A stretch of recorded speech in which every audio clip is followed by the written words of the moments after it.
That's it. The second time this week on the internet.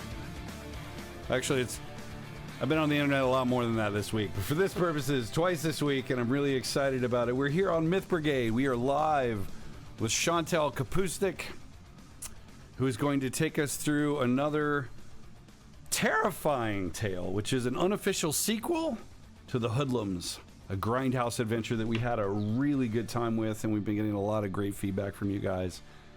But I'm just here to probably die, maybe lose my sanity. So I'm going to hand it over to Chantal. Hi, Chantal. All right.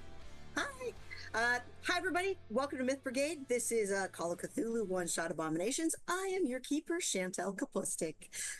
As Jason said, we have an unofficial sequel to the Hoodlums from the Grindhouse series by Guillotte. And we're calling this one The Hoodlums, Scars Tell Stories. And special thanks to Alex for giving his permission for this madness, and for Bridget Jeffries for guiding me through the process to get in contact with him and get this started.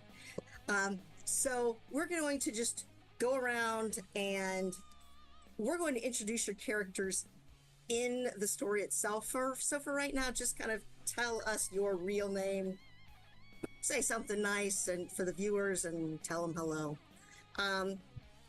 So where do I want to start? Let's start with Byron. Go ahead, please. How did I know you were going to pick me first? I just don't. Because you weren't muted, that's why. Right? That's exactly what it is. All right. Well, hey, I'm Byron. You guys know me. If you ever watched an episode of Myth Brigade for the last while, we've been either playing or GMing for a while. And super excited to be here. And I think this is the first time I've played something that Chantal's that she wrote. So that should be very exciting. I'm very, very happy about it. You're going to die. Looking forward to be stunned again, like always, when I play with her. All right. Thank you, Byron. Let's go next to Brent. All right. I'm Brent. Last time I played Ricky Sanchez, the underdog and nerd. And as you will soon see, he's had a bit of a glow up. He's kind of, looking a little bit better. Maybe he's come into his own a little bit. We'll see what brand new traumas we can explore today. Absolutely. Dan, go ahead next, please. Brandon Thompson, the Goth, the black-haired, pale-skinned, lipstick-wearing friend of all. That's all there is for this number. Oh, yes. Tyler, go ahead, please. I'm playing Sam Olsen, and nice things. Saying nice things. All the nice things. Yes. Jason, go ahead, please. Hey, Jason, founder of Myth Brigade. I'm happy to be here. That's all I'll say, because I said some stuff at the beginning. So you're going to introduce Lou later, so we'll talk about him later. Excellent. And finally, and so glad you're here on screen with us, Tara.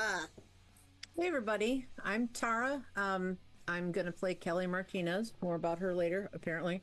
You guys will be learning, as I do, about her a little bit, since she's kind of the newbie to this group. And nice things. I really enjoyed listening/watching the first episode. And I have to confess, I have a little bit of anxiety about whether I am going to disrupt the very testosterone-laden romance that these guys have going on. Not my character, me. So, seriously, I cannot. If you haven't watched the first episode, you absolutely should. It has been, I've been watching it almost on nonstop to prepare for this, and it has been so fun watching micro expressions and seeing how each person responds to very uncomfortable situations and descriptions. It's amazing. And so I think you should do screenshots of the guys' faces at that one description and make that like their profiles on Myth Brigade. oh my Yeah, God, let's that do it. alone. Let's do it. Who's the most cringe? Who Had to hates have been me. descriptions the most? I mean, it depends because there are some like Tyler just slides back into the darkness. That sounds like Brandon. What do you mean? Yeah, right. Just sit back and listen. Yes, Byron will like laugh uncomfortably, and that's like a because oh my God, I'm gonna die. He does the literal jaw drop. Yes, yeah, we had a couple of those. Oh my God, and Brent and Dan don't have any one specific tell. They kind of respond in character, which is a lot of fun to watch too. So Yeah. Or a deer in headlights, Guys. whichever first. yes. Seriously though, anybody who has not watched it, you need to watch it for Brandon's one-liners alone. Oh yeah. Yes. Darkness is my canvas. Sorrow is my brush. That was great, Well done. dude. Well done. That's very good. So write it down. That's one of the next T-shirts. It has to be. Yeah. No. Yes. 100%. Yeah. So Yes. many. So many. And so again, yeah, thank you to Alex for letting us take the glory that you created and just Fuck it up. degrade it into Just genius. absolute madness. Absolute genius, though. Really. And oh my God. So but anyway, and in fact, this is kind of where we kind of roll in. As we, if we think of this as a movie, if this is the sequel, then this is our movie. And as we open, our camera will start on the Hoodlums at the beginning of the first scenario as they are in that train station in Worcester. And it kind of goes through a montage of scenes that flicker by faster and faster as we see, ridiculous screenshots of each of these guys, like, throwing chicken at mutant rats, or trying to throw up, Danny trying to throw up on Brandon, or Ricky with his socks on his hands, just glorious, marvelous things, until we see the last scene of the doctor driving by the police. Whoops, so sorry as we're doing it. Obscured by this cloud of smoke. And as we have that scene, it slows down so we can see this entire thing. And we get a voiceover from Brandon, that last speech that he gives, which then kind of rolls into our next part. And we hear Brandon say, and sorry, I'm not going to sound like Brandon, his scars tell stories only the moon understands. His heart, a crypt of forgotten dreams. He'll be back for his solace out of your souls. And as we have the last line of this, the image of that cloud dissolves into the image of the same words that are carved into the bottom of this coffin. And the camera pans back to reveal a woman in 1830s clothing. She looks at the empty coffin in confusion and says, "Oh Lord, where did her body go? And what does this even mean?" And then we have the title sequence come up in bloody letters of the Hoodlums. Scars tell stories. And the letters bleed away as the scene shifts to June 1985, the Friday before graduation, as the Hoodlums are eating lunch in the courtyard of the high school. And before we see you guys come in, I just want to remind you of your special powers, which are under your treasured possessions and under backstory. To remind you of the peer pressure rolls. If you want to try to peer pressure someone into doing something, you're just going to be making opposed POW checks. And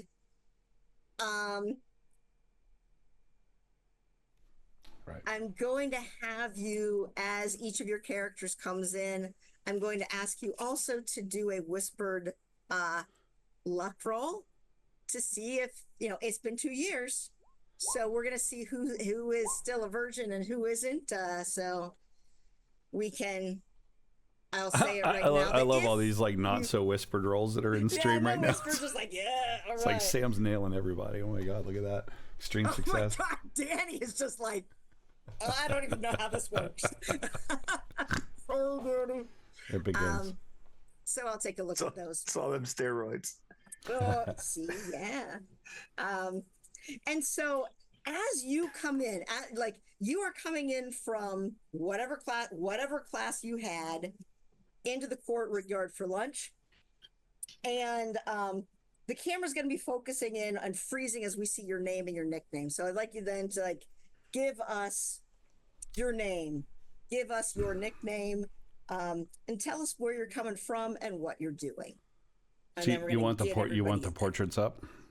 Yeah. There's behind whatever you showed. You'll have to re-show the timeline. But how do I roll on the sheet again? there we go. Make sure your edit mode is Turn on. edit mode off. Oh, that's what the problem was. I didn't even know I had it. And for some of them, I might not have shut it off as I changed things. So let's go ahead first, and let's start with Sam. Sam, go ahead, please. Well, I'm Sam Olsen. Where are we again? I know we're eating lunch, but you are coming from whatever class, going into the courtyard for lunch. And so, what class are you coming from, and how might we get this new first view of you? So you see Sam coming out from gym practice, from gym or physical education, whatever you want to call it.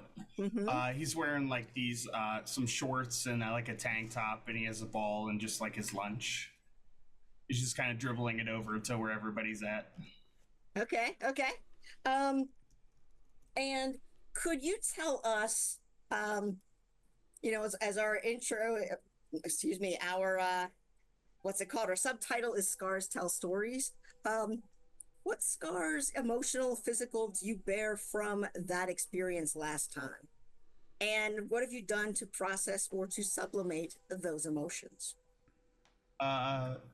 Sam probably just kind of pushed it away and focused more on sports and kind of just didn't even think about it.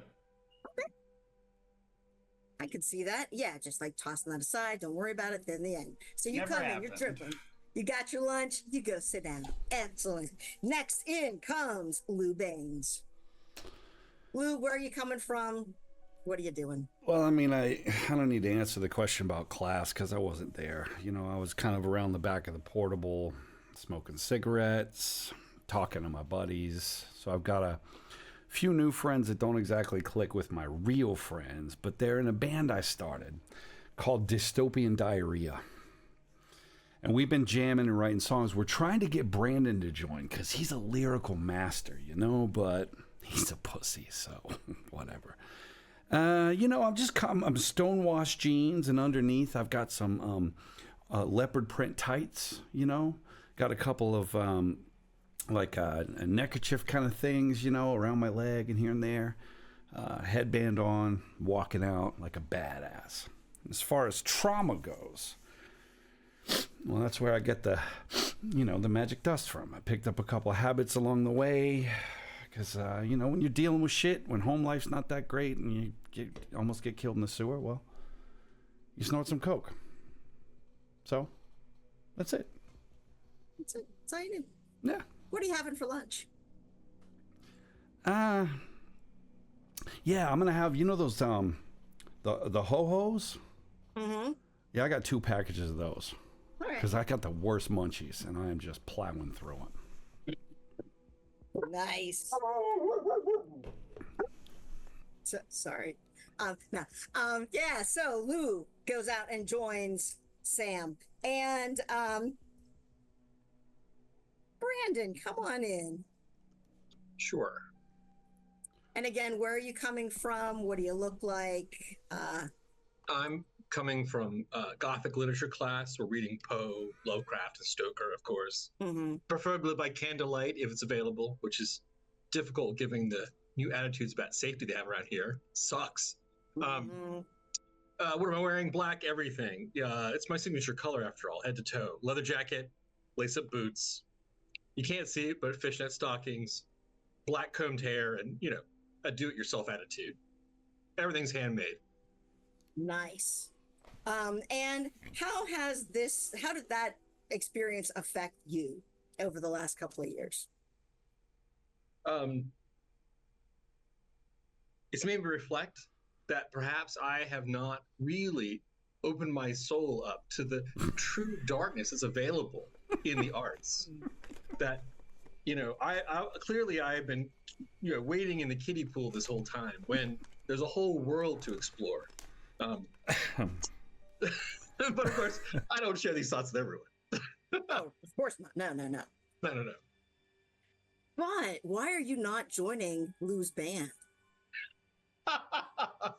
Oh, those pussies? Well, the thing is, yeah. Hey, man.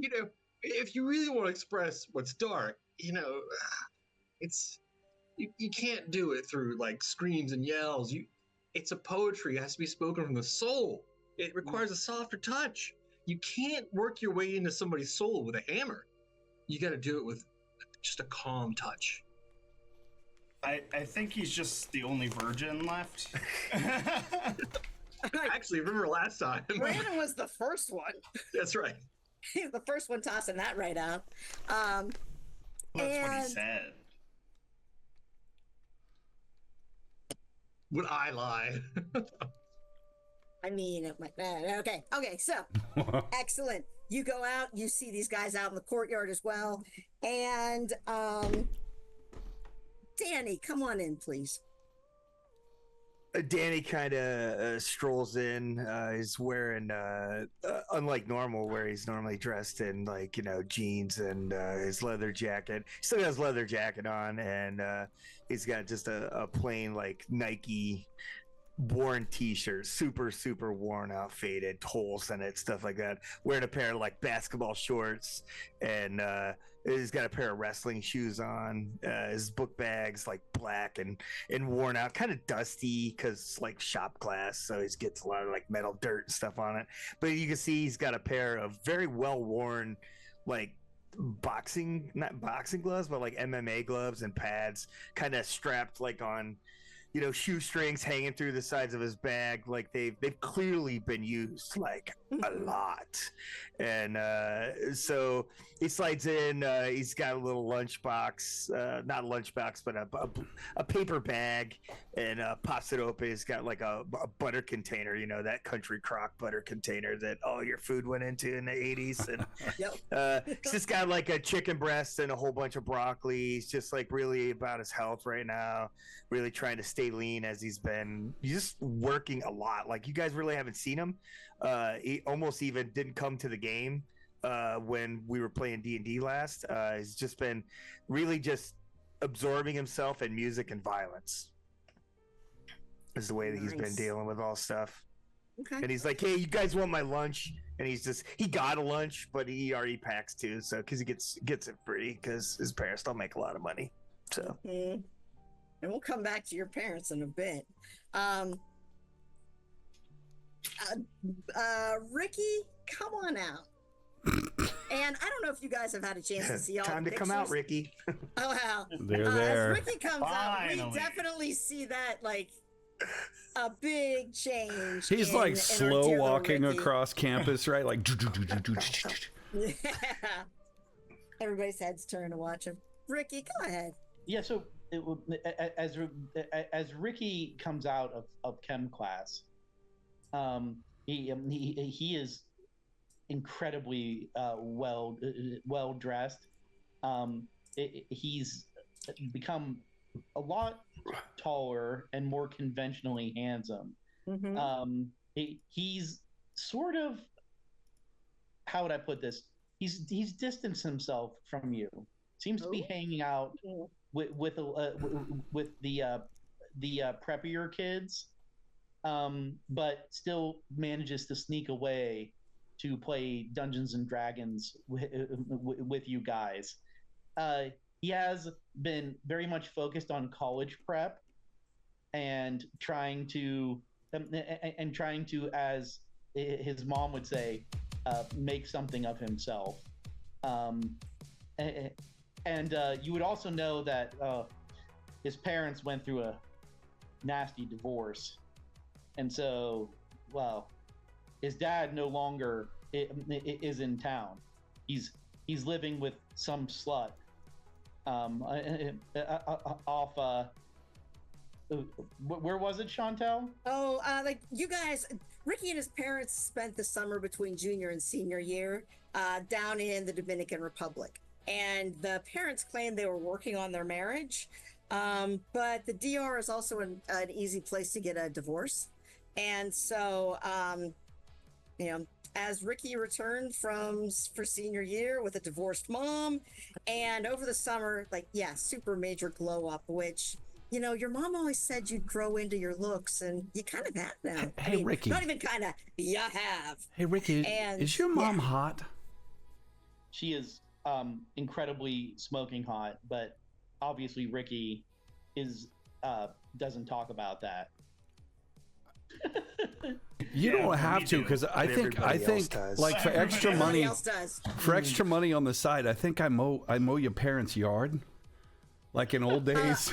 Shirtless. His mom's lawn. His mom. Oh yeah. Yeah, there's no parents anymore. He's never gonna mow his mom's lawn.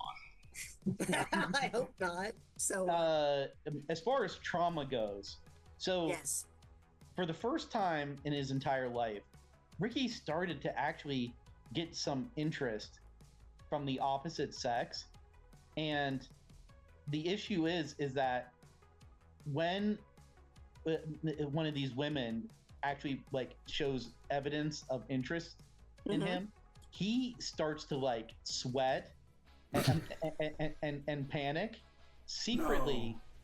At night.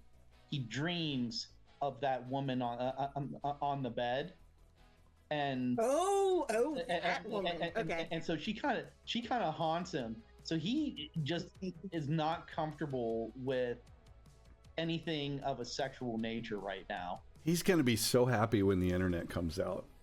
I was like, my work here is done. He's gonna be so excited. All right. He's probably playing Leisure Suit Larry. Oh, that's I remember a that. glorious thing. I was wondering because, you've been getting a lot of attention from the girls at school, and how might Ricky react to that? And I like that. I mean,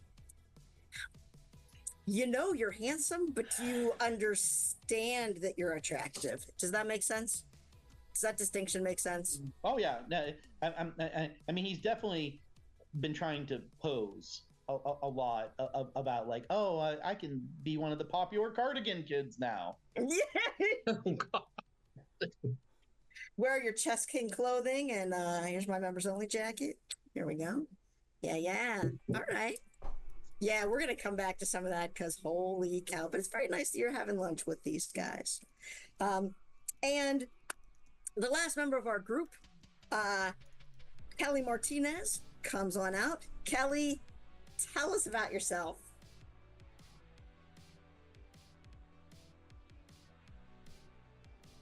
She is. She's Is Tara frozen? Froze. That's tough. What a layup. Either that or just get she's nothing. she's thinking real hard. Tara is a She wants to know screenshot. how she fit in, and that's She's what a it is. screenshot. Now you chased her away. She looks like the Terminator. Oh, she'll be back. She did, Now he's gonna kick her ass.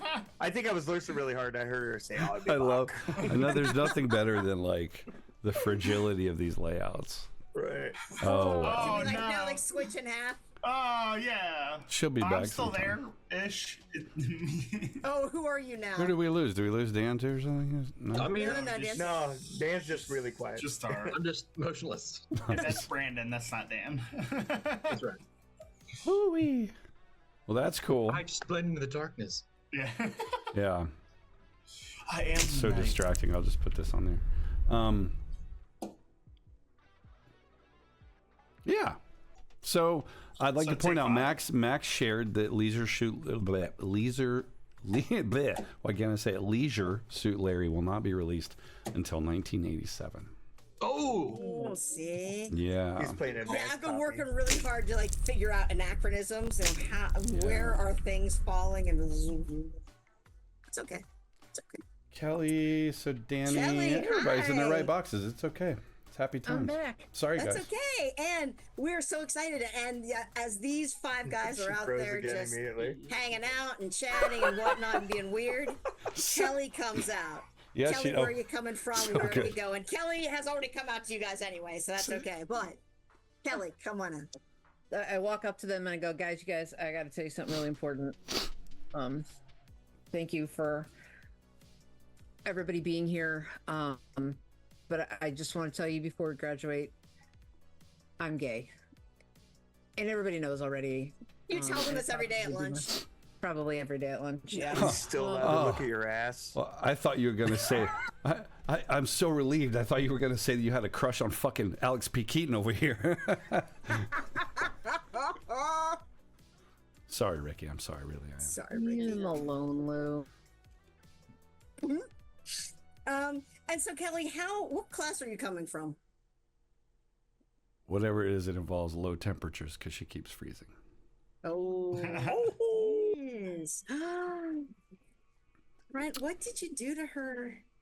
I sent her. Oh my God, she did freeze again. Yeah. she did. Yes. That's why I said that. First. You know why? It's What's the going on with me quesadilla. today?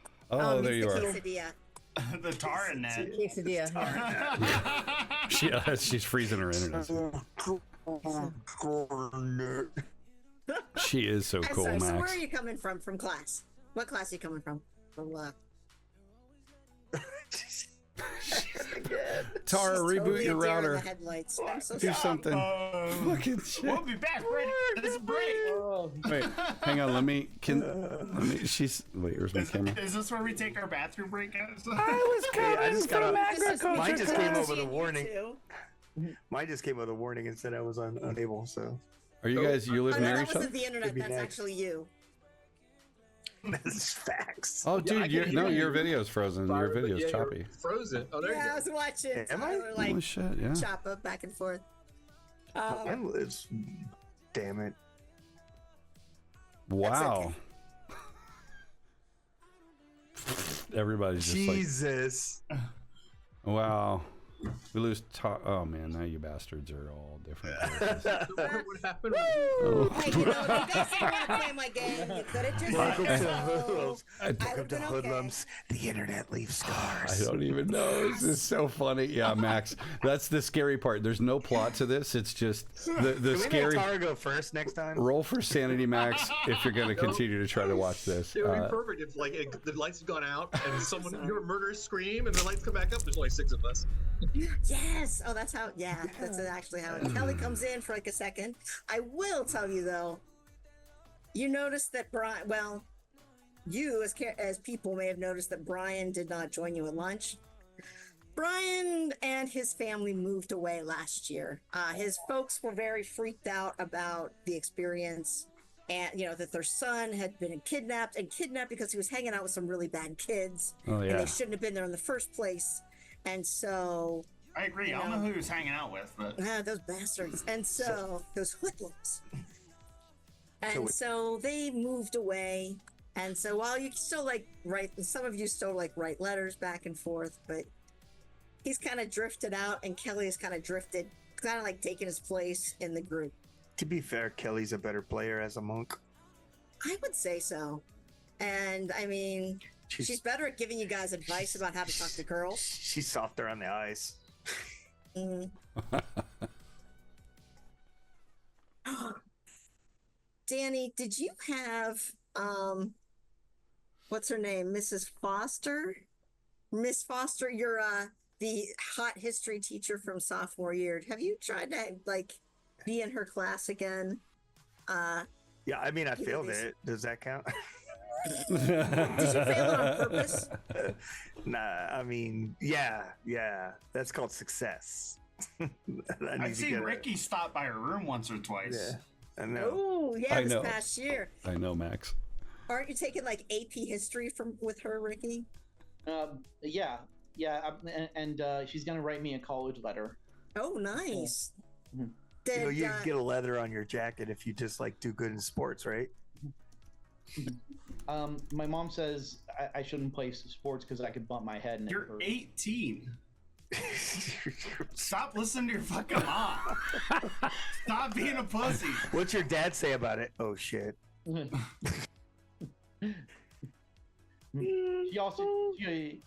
She also said that my dad used to play football, and so I should try to not be like him.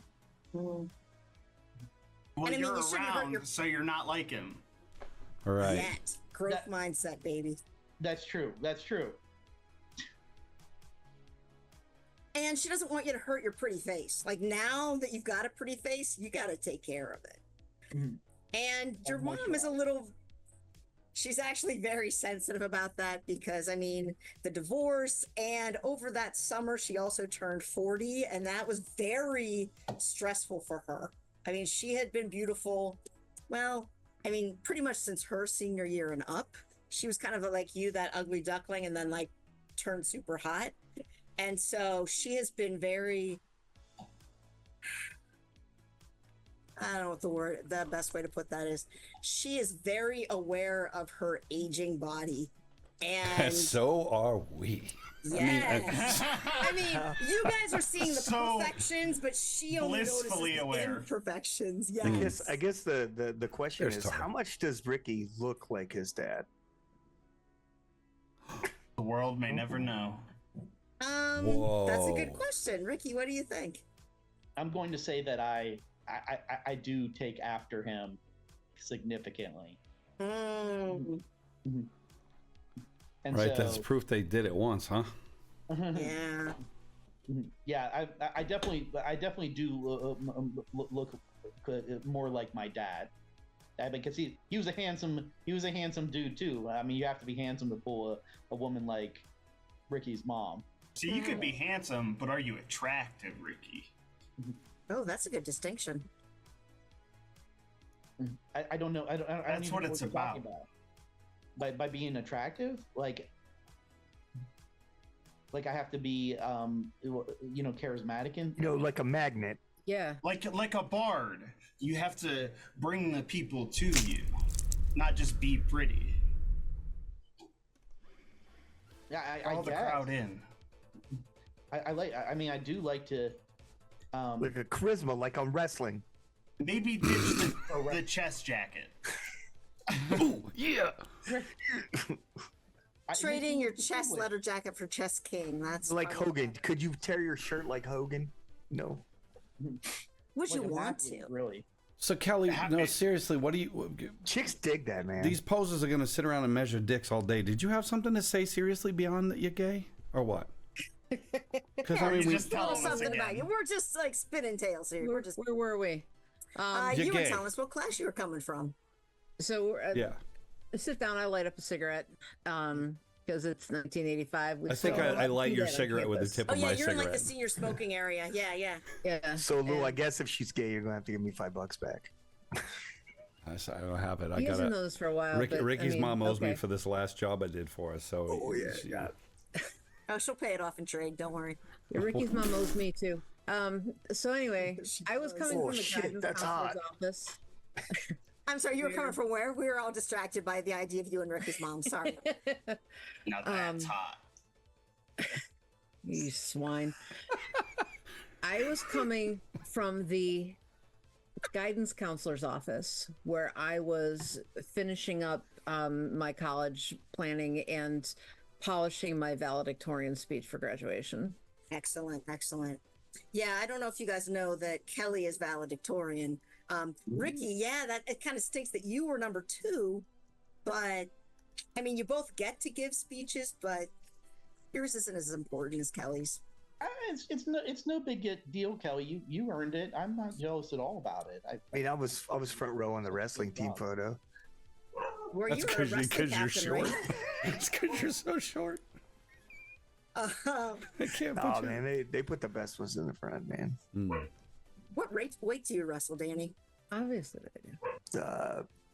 Probably 155. Okay, I'm sorry, Kelly. Go ahead and continue.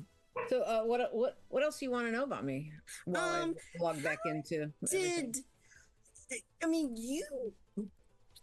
What kind of scars do you bear from that experience. I mean, these guys were just there for like, I don't know, an hour. You were there for a couple of weeks. Like, drugged for a lot of it, but still, while you're not telling these guys, you can at least tell us. And what have you done to process it? I mean, like,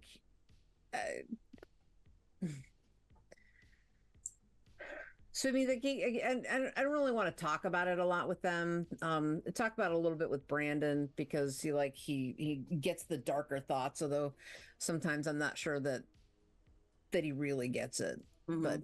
But he listens to me and whatever. And go into the D&D session so I can be somebody else for a little while, be powerful and control and whatever. But I have mostly stopped sleeping, stopped eating, and thrown myself fully into like really loud, obnoxious music. As far as you guys know, I like AC/DC, Kiss, that kind of stuff, and school. I know that Ricky is smarter than I am.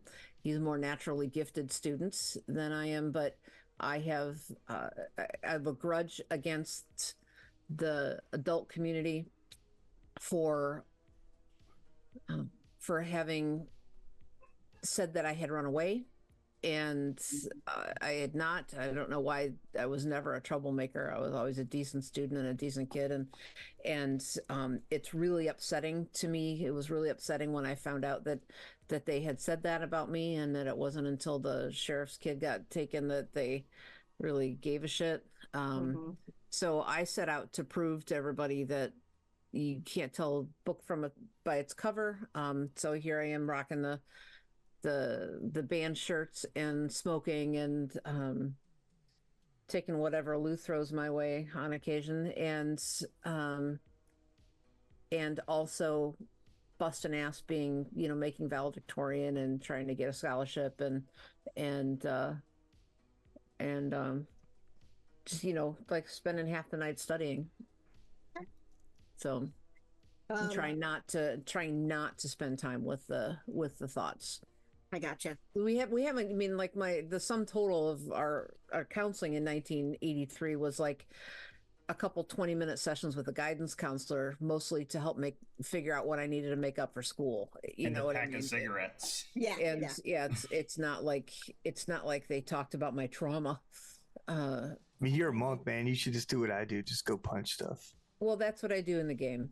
Yeah. The rest of the time, she's fucking metal. I can show you how. Yeah, because you do that in real life. Well, I do a little bit. My brother, taught me some stuff before he left for the army, and and I mess around with you guys sometimes, like you, especially Danny, with being the wrestler, you teach me some moves. Yeah, I've been taking kickboxing, man. It's like funny. You can kick the shit out of somebody. Dude, she's going to be the badass chick in Dystopian Diarrhea's first video. She's going to be on the car, like kicking ass, and there's going to be a bunch of ninjas in different colored outfits coming at her and shit, man. It's going to be sweet. That sounds bitchin'. That sounds super fucking cool, but I feel like you got to work on the name. Dude, you don't know. You don't understand. It's a vision. When Brandon finally joins and he adds that dark color to the diarrhea. Dude, sometimes that's just supposed to be dark, man. I was gonna say, with this old blood, you want fresh blood. You're working on something cool, but you got to give up something. Yeah, if you made it cooler, I think Brandon might actually join. Maybe you should just change the name, and that might make it more. What would the name be, Ricky? Raucous Republicans or something? Come on, man. It's a metal thing. Did you guys do a workshop for that one? Dude, metal doesn't smell good, okay? That's the idea. Oh, trust me, I'm in shop class. That shit gets in your nose. Well, I don't like my music terrible. Shitty. Well, it's true that time weaves memories into the fabric of our souls, each in its own way. Look, man, it's not about the name of the band anyway. It's about the music that they put out. Right? Like, clearly, you don't listen to. You just like, oh, look at the name of the band. That guy's like Charlie Palmer. No, oh, like so I good. said, no, I said it was fucking cool, stuff, Danny. Man. If you would just fucking listen, probably listen you would to have heard fucking that. rap all that mumble shit. If you Oh, call the yeah. band, if you call the band Pallbearers of Memories, I consider it. Danny, you're just mad you can't spell Run DMC. What about dystopian? I can't, Sci-Fi? dude. RUNDEE Wait a minute. EMCC. Brando, Fuck this you. is about compromise. What if we go with Pallbearers of Diarrhea? And it's got like one of those really cool metal logos and shit. Yeah, you're in, right? You're in. Tell me you're in. Come on, man. We need a singer. Just fucking do it. How can would do you it. carry diarrhea?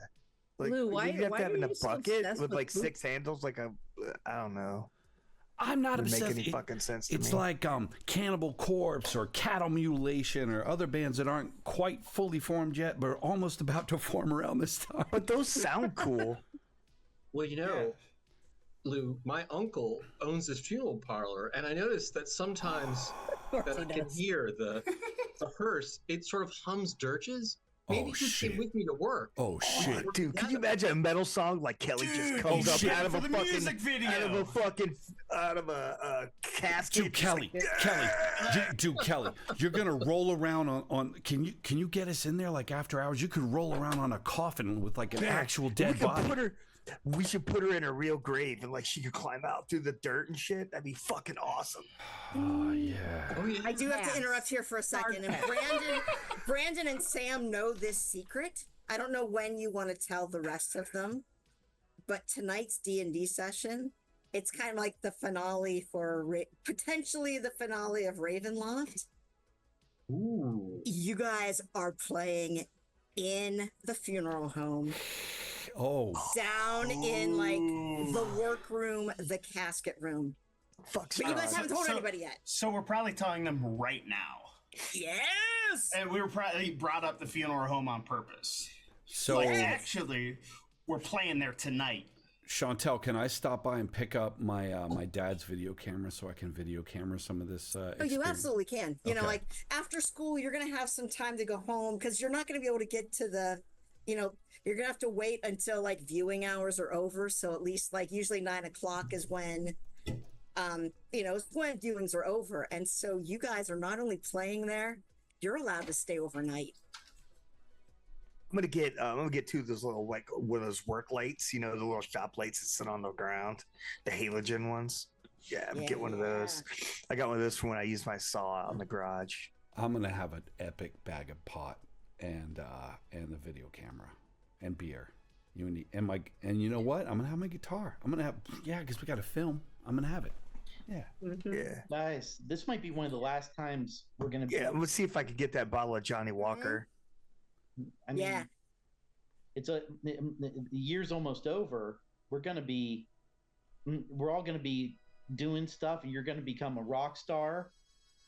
Well, Lou. not with a name like diarrhea, but Man, why you always have to say shit like that, Ricky? This summer never ends, man. We're together forever. yeah, it's like fucking glory days, man. Yeah, glory Fuck days. yeah. Whatever Yeah, that is. they'll pass you by. Just, Danny, oh, wait. you shit. don't want to sound like somebody who peaked in high school. You don't want this to be the top of your life, brother. Don't think like that. Did you Never call gonna him peak, brother? man. I'm always climbing. Always climbing. There's no peak here. You know what's got a peak though? Widow's Peak. Fucking Strahd, we're gonna kill his ass tonight. I think I just It's kind of gonna like be- pat Ricky on his chest, you know, kind of pat him like, stop He's so saying scared that of shit. you. Stop saying that shit. Oh, and your tie's crooked. That's better. Oh, Ricky, you wore a tie to school? But it was a skinny tie. Is it a piano tie? Ooh. Like the piano keys? It's a zipper tie. Oh yeah. Leather zipper tie. Oh, okay, wait, I'm sorry. I just dropped Doesn't that go out well there. with a sweater vest. Oh, Ricky. It's okay. That's okay. And Coming into his own fashion wise. All right.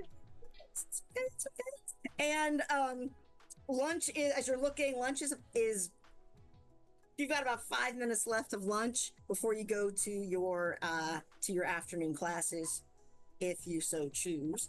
Because you know, you're all seniors, it's like last week of school, and who the hell cares? Really need that. I really need that letter for college. Yeah. For my backup. You know. Oh, that actually is a good question. Kelly and Rick, you guys are talking about college. Where do you want to go? What are you thinking about Oh, for I knew you your were gonna ask futures? this. Mm-hmm. I mean, that's what the guidance counselor asks. More like, Miss Martinez, what are you planning to do?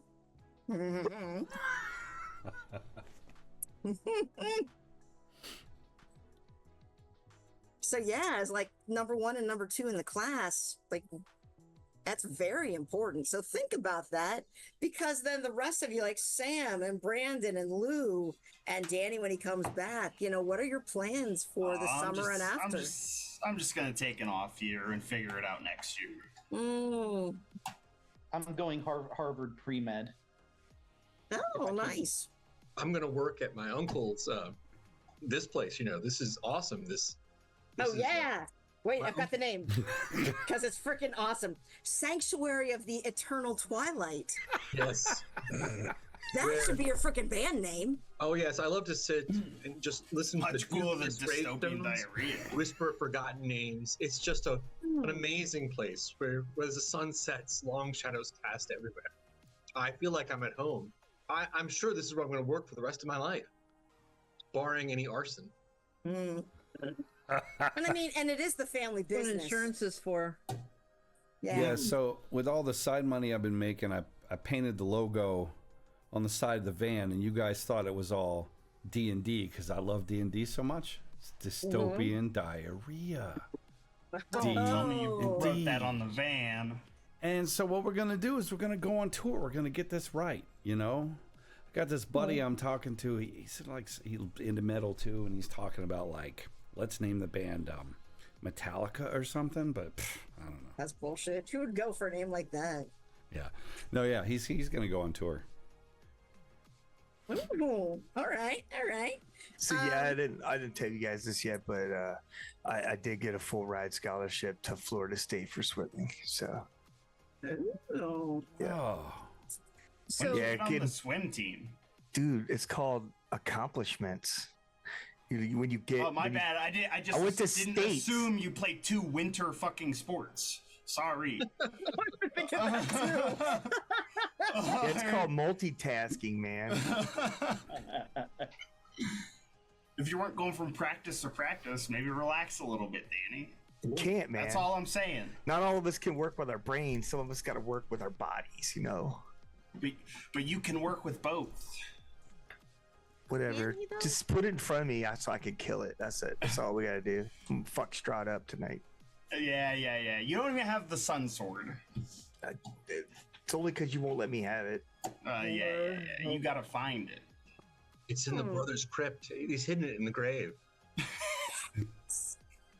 Sam and Danny, you guys, I mean, we watched you fight, but you guys fight a lot differently now, kind of like brothers. Is there something? Oh, I don't know if there's something you want to. I think there's something I want to tell you guys, and you all would know this. Dun dun dun. some of us have clues, Yeah, insight, if you will. Yes. We know that Sam's dad has been out of the picture for a while. And Danny's mom and dad had been divorced, and we're going through a divorce. It was kind of ugly a couple of years ago. Danny's dad and Sam's mom started dating and got married very quickly, and they now have a 6-month-old daughter named Jessica. So this dear little pair of stepbrothers has a little sister that they share. That's why I go to practice to practice to practice. I don't gotta stay home and change the shitty diapers. What is it like being stepbrothers? Yes, it's so horrible helping take care of our little sister. Terrible stuff. Whatever. Is that part of why you're staying home, Sam? Like taking a year off of school? Have to every now and then watch our sister, having to help take care of Jessica. Yeah. I would, but swim practice. Oh yeah, and then wrestling practice. and then right after the other. Then I gotta help Lou with his band.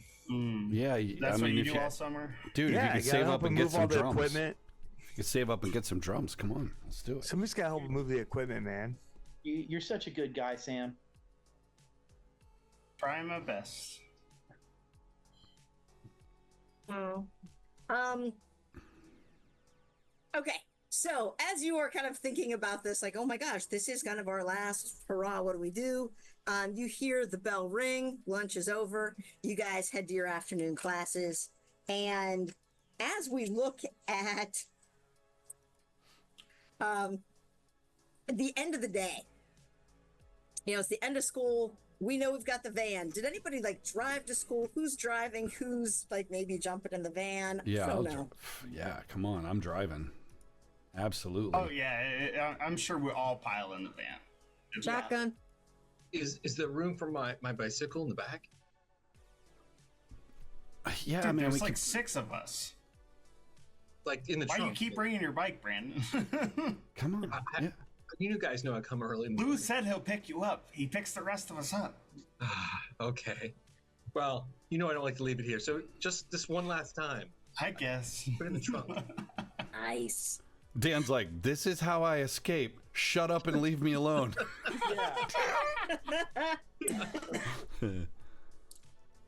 All right. And so we're going to, you're each being dropped off at home. And so part of this is as you are at home kind of interacting with your folks or whatever, we're also going to have some time for a few little flashbacks. So as we're thinking about, there were a lot of things that you were able to, well, there was one thing especially that you were able to get from the doctor's lair, which was that journal. Dr. Starkweather's journal. I was going to ask about that. Yeah. Yes, you have Dr. Starkweather's journal. And so you have, over the past couple of years, you've been able to really pour through that. You've been able to, and with like, kind of looking at what Kelly remembers and trying to piece things together, you've been able to, well, I guess we'll see what kind of picture that you have of this thing, of this person. And so there are some different options for research that you could do. And so I guess think about what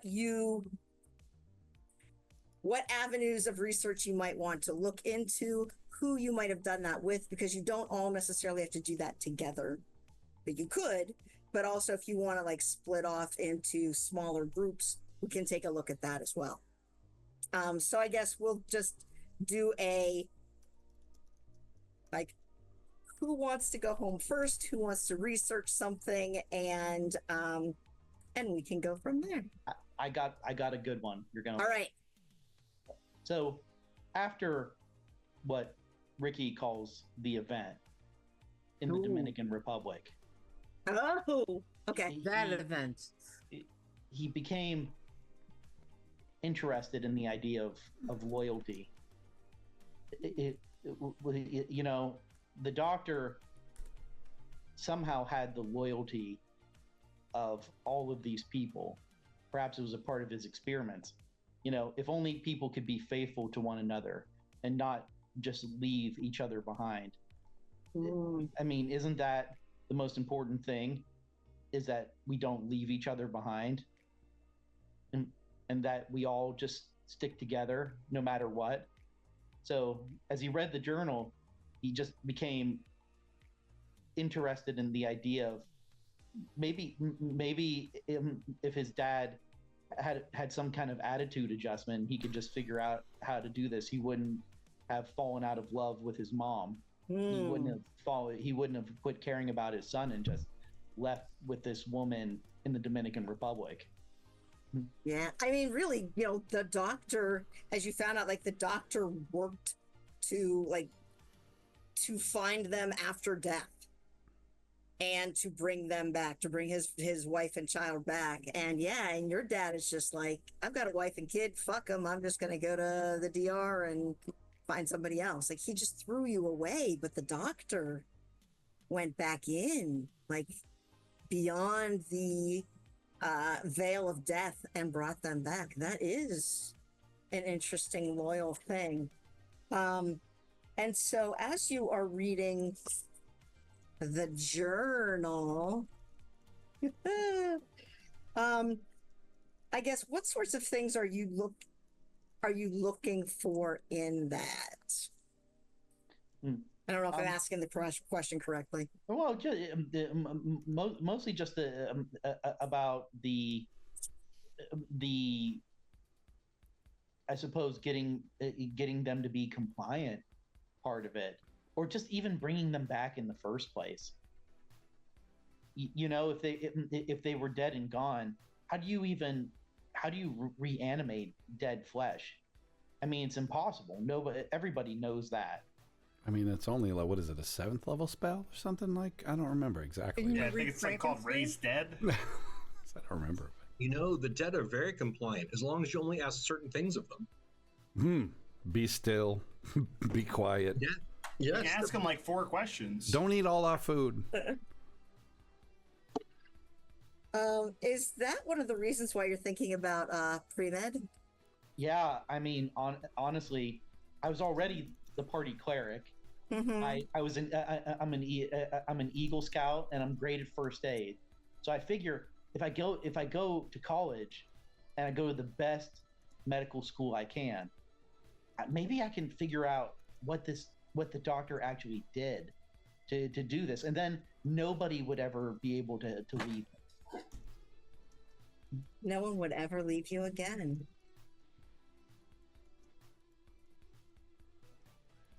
Holy cow! A little worried about Ricky here.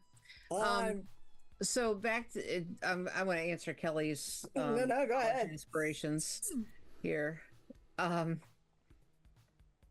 So Kelly came to the heavy studying game late, and doesn't have the financial resources to go to a really good school. She's not going to get those kinds of scholarships. Plus, she needs to stay home and help take care of her little sister for a couple more years till she's old enough to look after herself more often. So Kelly's going to start out at a community college and do all the college, the basic courses, liberal arts courses and so forth. But she's hoping to go to school for structural engineering. And part of the reason behind that is that she, during her time, those 2 weeks where she was in the basement, as she thinks of it in her head, what she does remember is seeing these structures around her, and wondering about them and dreaming about them, and so that's kind of like her way of controlling some of those memories by focusing on these physical aspects that weren't directly related to the doctor.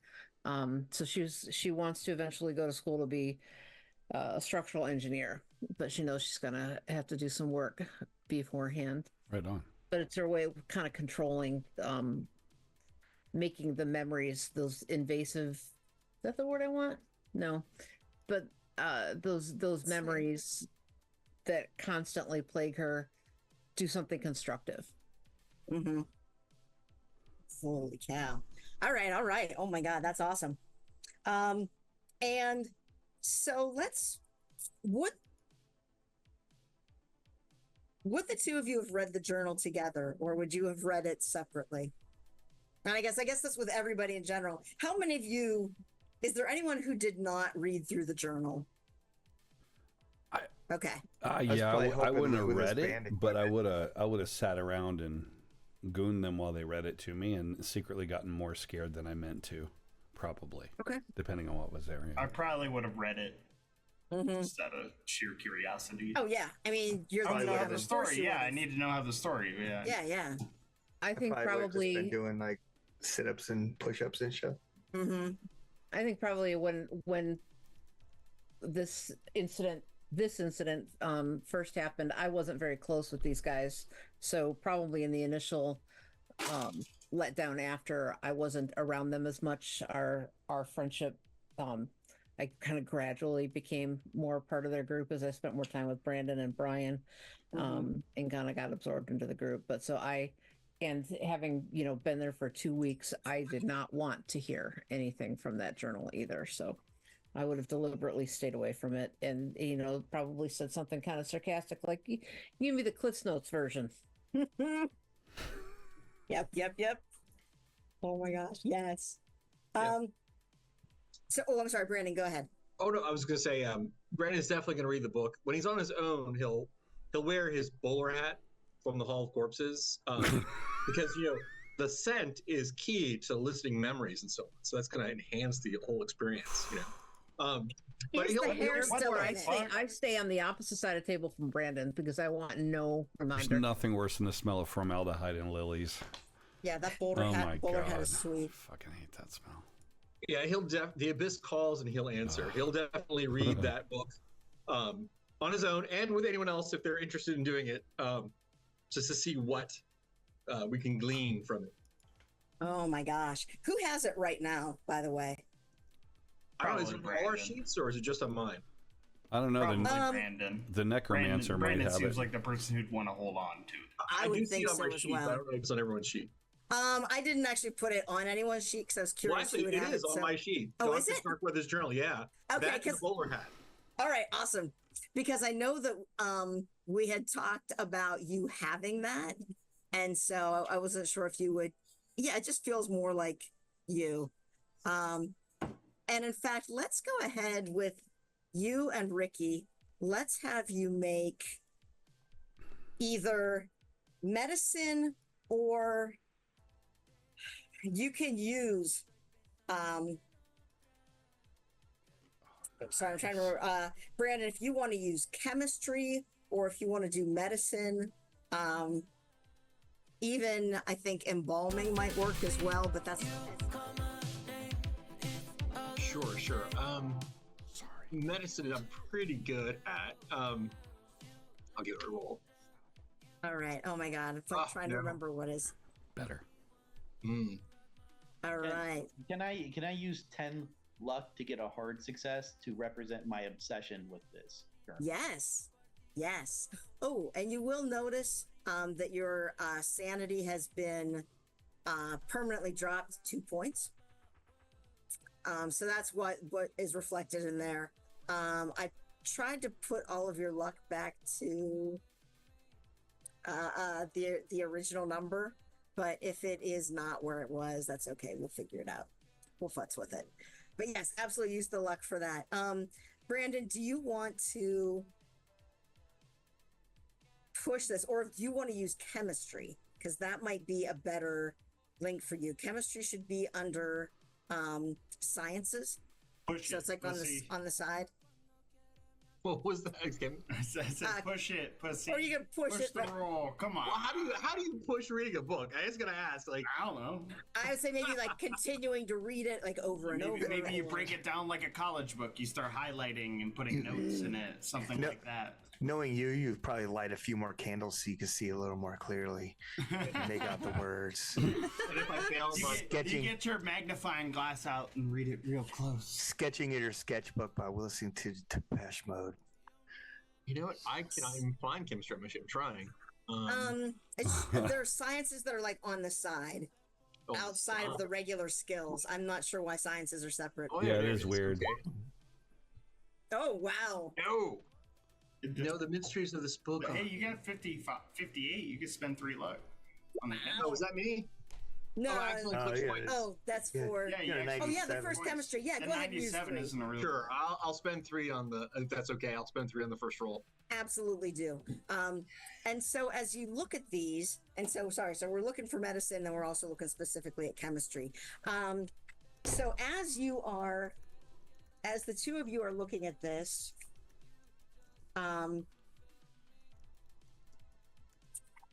you find out, sorry, as I'm looking at this timeline, that Dr. Starkweather has been alive since 1802. He went to Harvard Medical School. Go hard. Yay. But he doesn't necessarily go into specifics, but he talks about how he does these experiments in which he is blending both medicine and magic. And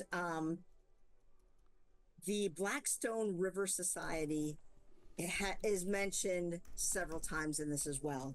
And as we'll come back to that, because that society still exists, but it's also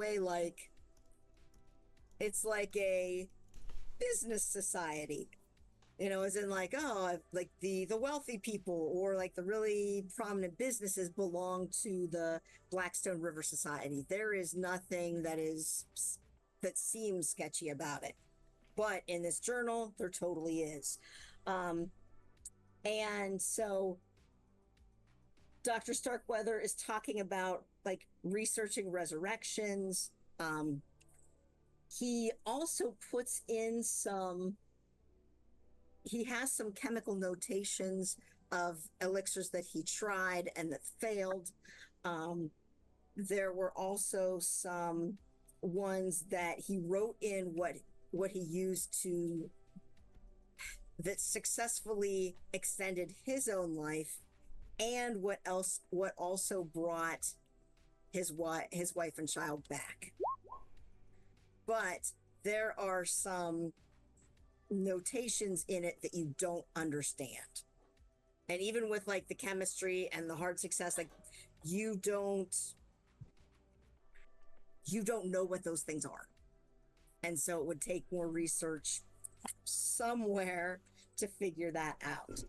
But sorry, I'm trying to think if there's anything else. You also found that the doctor had been officially thrown out of the Massachusetts Medical Society and the like Worcester District Medical Society, you know, for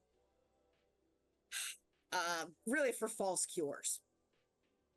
And so then he started working on his own, and that's also when he started experimenting on like the poor, anybody he could lure into his house.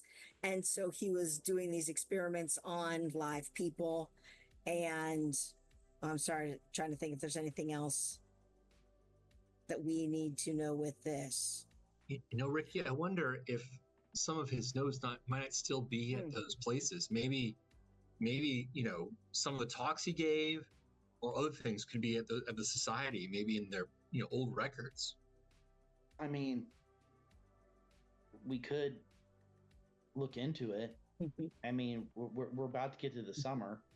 Well, and this would be like this is now kind of our flashback. And so during these 2 years, you would have looked at this journal, and so that way you can also then go and see some of these places as well.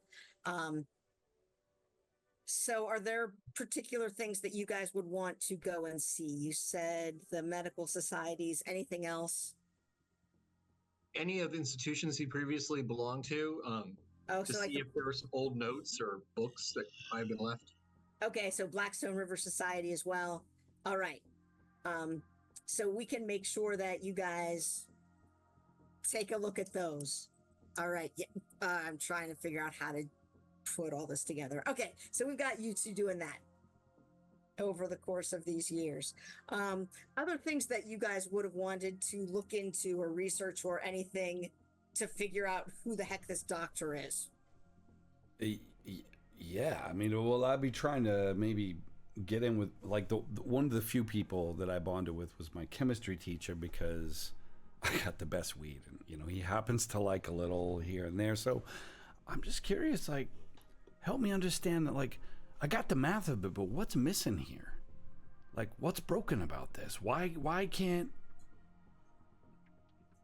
Oh, and what's your teacher's name? Irving Finkelstein. Mr. Finkelstein. The Fink. The Fink. The Fink. The Fink. Do you call him Fink, or is it like Everybody. It's Fink. He's the Fink. All right. The Fink. And I need to remember this as well. Sorry, Ricky and Brandon, you each have, because I gave you a bunch of stuff, each of you will have 2 questions that you can ask at any point about this stuff. We'll see what's going on as we move into things. Them well. It's like a ring of wishes. Damn it! Damn. Oh. Yeah, I go right. I also need to know this. Okay, and so you're seeing the Fink, and okay.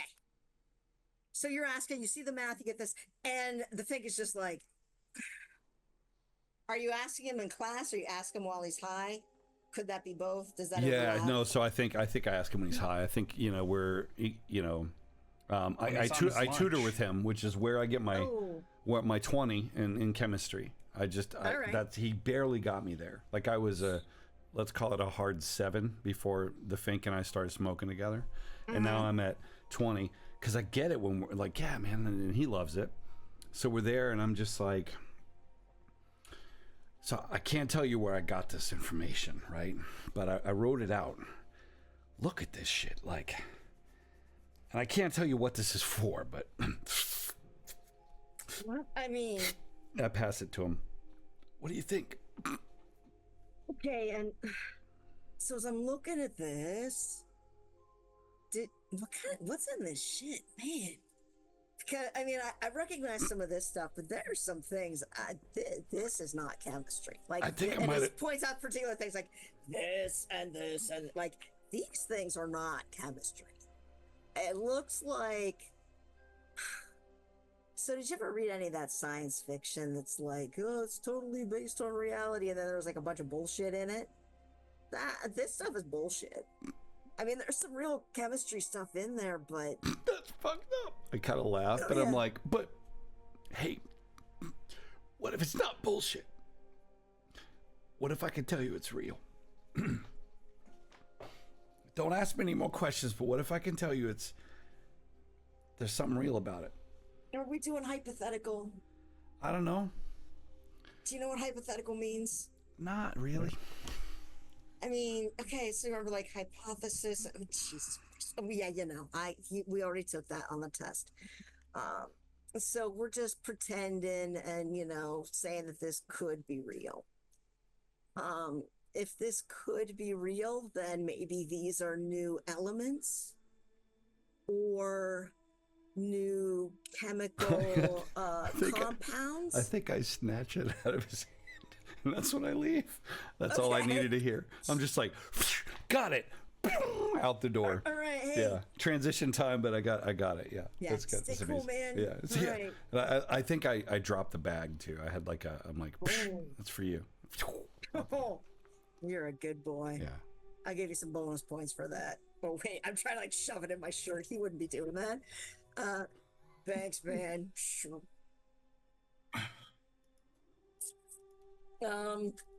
Others, what do you want to look into? What do you want to know? So I think that some of the practices I've been going to are an actual ruse, and I don't want to admit that to the group that maybe I've been actually trying to do some research on the things, but that's awesome. Hell yeah. History, since that's one of the reasons I failed history again, was to get back in her class, and I'm doing it under the guise that she's helping me write a paper to get into Florida State.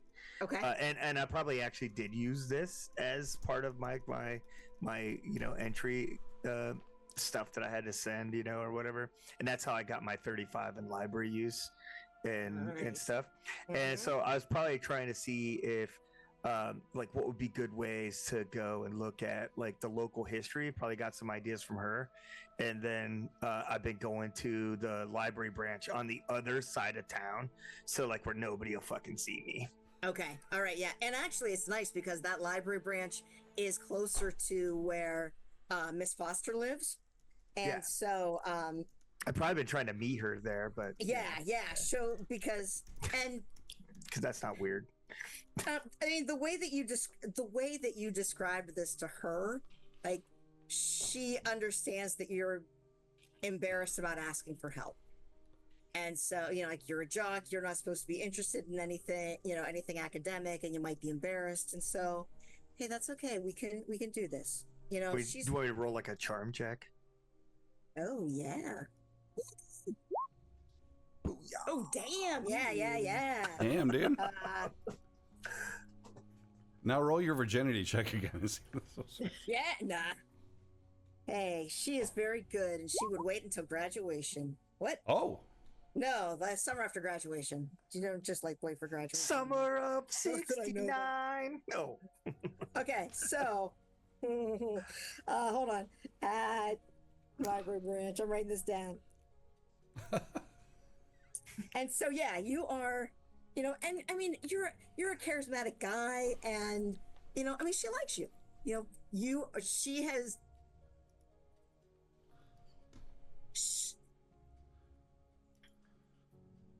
You're totally going to take this the wrong way, but there's no better way to say this.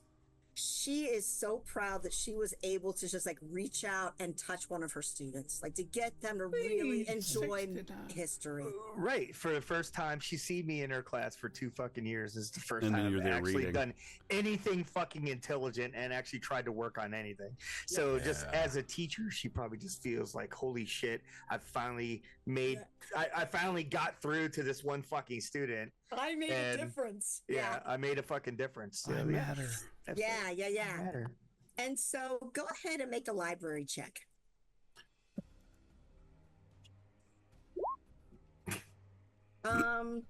You know what? Go ahead and roll with. She's wearing that low cut blouse. It's that Dewey Decimal that throws you off every time. That's, she keeps wearing that low cut blouse, and it's really cold in the library.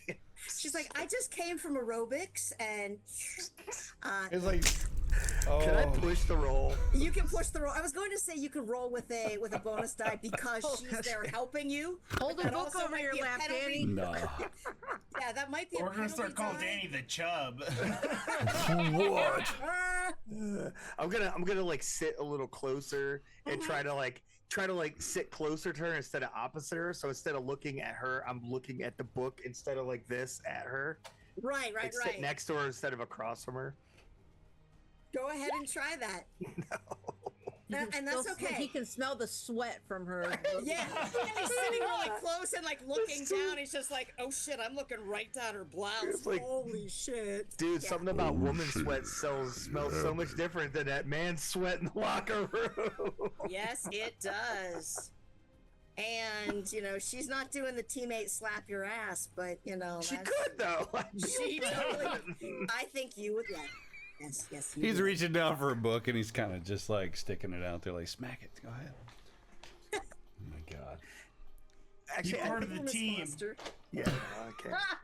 I thought about spending the 16 points of luck, but no, I'm not gonna do it. Team history. Not gonna do it. I would like to actually use history because Sam's a big history buff. So I was actually gonna go to the library, but obviously a different one. Thank Okay. God I went to a different branch. Oh, I know, I it's was just like, oh my actually God, going you to the gotta see each other library, and I wanted to look up the doctor himself. Oh yeah. There you go. Yeah. Go ahead and make a history roll. Oh, Well, you got and- it all wrong. I mean, yeah. One and two, It's a different Dr. Starkweather. yeah. It's like, Come back with some fucked up veterinarian. information. It's a bad. Yeah, and just like no, that's not the one. And Nice.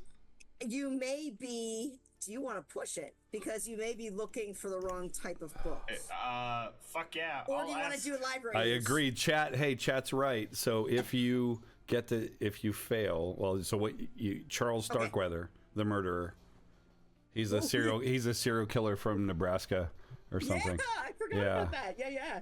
Yeah. Thank you, Max from chat. Love it Thank when you, Max from chat. That's awesome. I 50s. would talk to like the librarian Oh yeah. and ask for like the section on like chemistry and stuff like that, Chemistry. So what are you or looking like for? physicians. Okay, physicians. You could look. There are books from the Massachusetts Medical Society, and so they have lists of them. How far back are you looking? Like recent or what is this No, project much for? older, like 40s. I'm writing a paper for college. Oh wow, good for you. All getting started early. Good job. And so she'll take you back with the reefers. Jesus, the reference section. The reefers section. Yeah, me and the librarian are gonna do reefer. Apparently so. I don't know.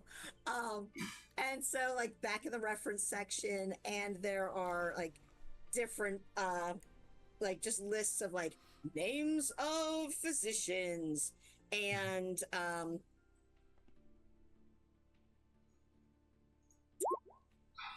go ahead and make a oh shit, there's no such thing as like insight in this. Sorry.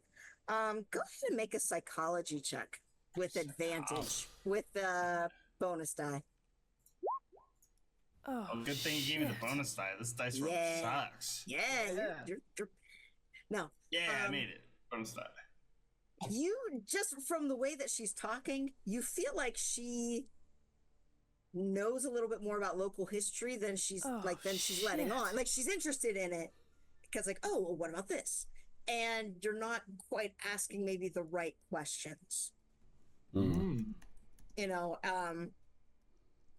if you are you trying to be vague about what you're looking for? No, probably not. Then I would say maybe even come out and just ask like specific things. She might be more likely to have the information or can lead you in the right place. I'll ask if she's ever heard of him. Dr. Dr. Jones. Oh, there's some scandal stuff there. Let me tell you. And so she's like, this, I mean, you'll find him in there, but you're also going to find that, there's some really scandalous stuff here. And she pulls, like, she takes you to more of the local history. If you look under PDFs in your journal, there is one that says Dr. Starkweather info. Okay. And that will give you more, like some of the information that you're able to find, in which essentially, blah, blah, blah. For a time, he was a respectable physician. He went to Harvard Medical. And in the, now look at our timeline. He is in the, like, after his wife dies, in like the 1840s, he is expelled from both of the, like all of the medical societies because he is selling fake cures. After a full investigation of charges and proved against him for violation of one of the bylaws, after ample and repeated opportunities given him for his deference, by an almost unanimous vote, was expelled for advertising for sale of secret nostrum. You said almost unanimous. Yes. Who? I want to see if I can get who voted on that. Well done. Interestingly, that's a good question. Let's go find the detractor. They've always got some shit to say. There is a young doctor by the name of Willard Buckings who voted against removing him. And I'm going to see if I can get any information on that guy as well. Oh yes, I mean you already have some information, but I mean, and you can look up a little bit more because then actually, as she asked you this, like, oh well, he was this young guy. He seemed very like under. I probably just start taking notes. Yeah, as absolutely. She just starts talking. Yeah, like, whoa, and she's loving this. Like, oh my god, someone's actually listening to what I'm just let me give you some gossip. He was a very young doctor. He had just been accepted into the medical societies, and he was just under Starkweather's sway. And after Starkweather was removed, like Buckings still seemed to have this friendship with him. But he was, this friendship that seemed to last like 40 years. And then in 1888, when Buckings was like in his 60s and Starkweather was in his 80s and still alive and well, Buckings just disappeared. And it was a real mystery because, he had a family and, he had a family in town and he just up and disappeared. No one knew what happened to him. Now, you remember that the bowler hat that Brandon likes to wear, has the name Willard Buckings written in the band. And yeah, and Dun. you saw him, you know that Ricky still has his Derringer. You know that Brandon still has some of his hair in that bowler hat. And so, yeah, that's interesting that he's the one who voted to keep him in, and yet he became one of the victims. Did he? Mm. Sorry, I gotta write that shit down. Alright, somebody else can go. Yeah. Hold on just a second. Actually, wait. Holy cow! As I'm looking at time, does anyone need a bio break or anything like that? Who does that? Okay. All right. As you know, I can't. Voted to. Would you like us to take a bio break? No, I mean, I could go right now if you'd like. Just Yeah, like I can go. Like, if Hang on, Tyler, if you hang want on. like 5 minutes. Let's go ahead and do like 2 minutes. Better. Better. Going to keep. It's a new chair. Is it warm? It's a camping toilet. It's fine. It's just Oh yeah. with a back on it. It's I just keep a drain in the snake, you know. or the snake in the if you get drainage. the catheter, the ones like that, the catheter and like the two and the oh my god, they're amazing. Called a Texas catheter for guys. Yeah. I didn't know that, but Look it up. That's science, motherfucker. Oh, Link in the description below if you want to get one of Get your your own. Texas catheter. Listen, I'm seriously. Let me find a link. What That'd be good. I'm already on it. It's called a condom catheter. Send it I'm to gonna me. use the restroom. I bet I can get us a. Literally a yeah. condom Now that we're actually that talking about catheters, Oh, geez. adheres to your penis. You are welcome. oh my god. All right, yeah. Let's actually take a few minutes. Those who haven't gone yet, whoever hasn't, oh my god. Think about what you want to ask. There's a lot of information, and I hope you guys are okay with that. We'll be right back in just a couple minutes. And those who don't have to pee will be right here to talk to you. Take my notes with me. Should you have some stuff to say. Brent, how are you doing, man? Let's find some hold music, shall we? I'm doing great. So all this music is brought to you by the Epidemic Sound, which I overlooked the fact that we have an account with them. So let's see. Stand in elevator music, hold music. It is pretty catchy music, honestly. I was listening to it. I'm like, man, this is pretty catchy. Yeah. It's the good news is it's covered with royalties, so the artists get a cut of I don't know what, something. Let's find some elevator music. We need some random synth music. I don't want to. Oh, I'm on sound effects. That's why it's like coming to like here. Would you like to hear the sound of an elevator? No, I don't think that's what I don't think that's what we want for our bathroom break. So Max, I just wanted to thank you for your participation. It has been awesome tonight. And Byron, Max is going to write a scenario to run for us. I see that. But we got to run some. We have so much of his stuff. We need to run some of it for sure. Is that Andy? Is that who it is? Hang on. Is that who you're talking about? Is that who Max is? Andy? Yeah. There we go. That's nice. I just, sadly, I just learned how to separate audio sources by application in Windows because I don't use Windows normally. I know the tech guy didn't just say he learned how to do the thing. I don't use Windows. But what's nice now is I have a sound effects channel and a music channel.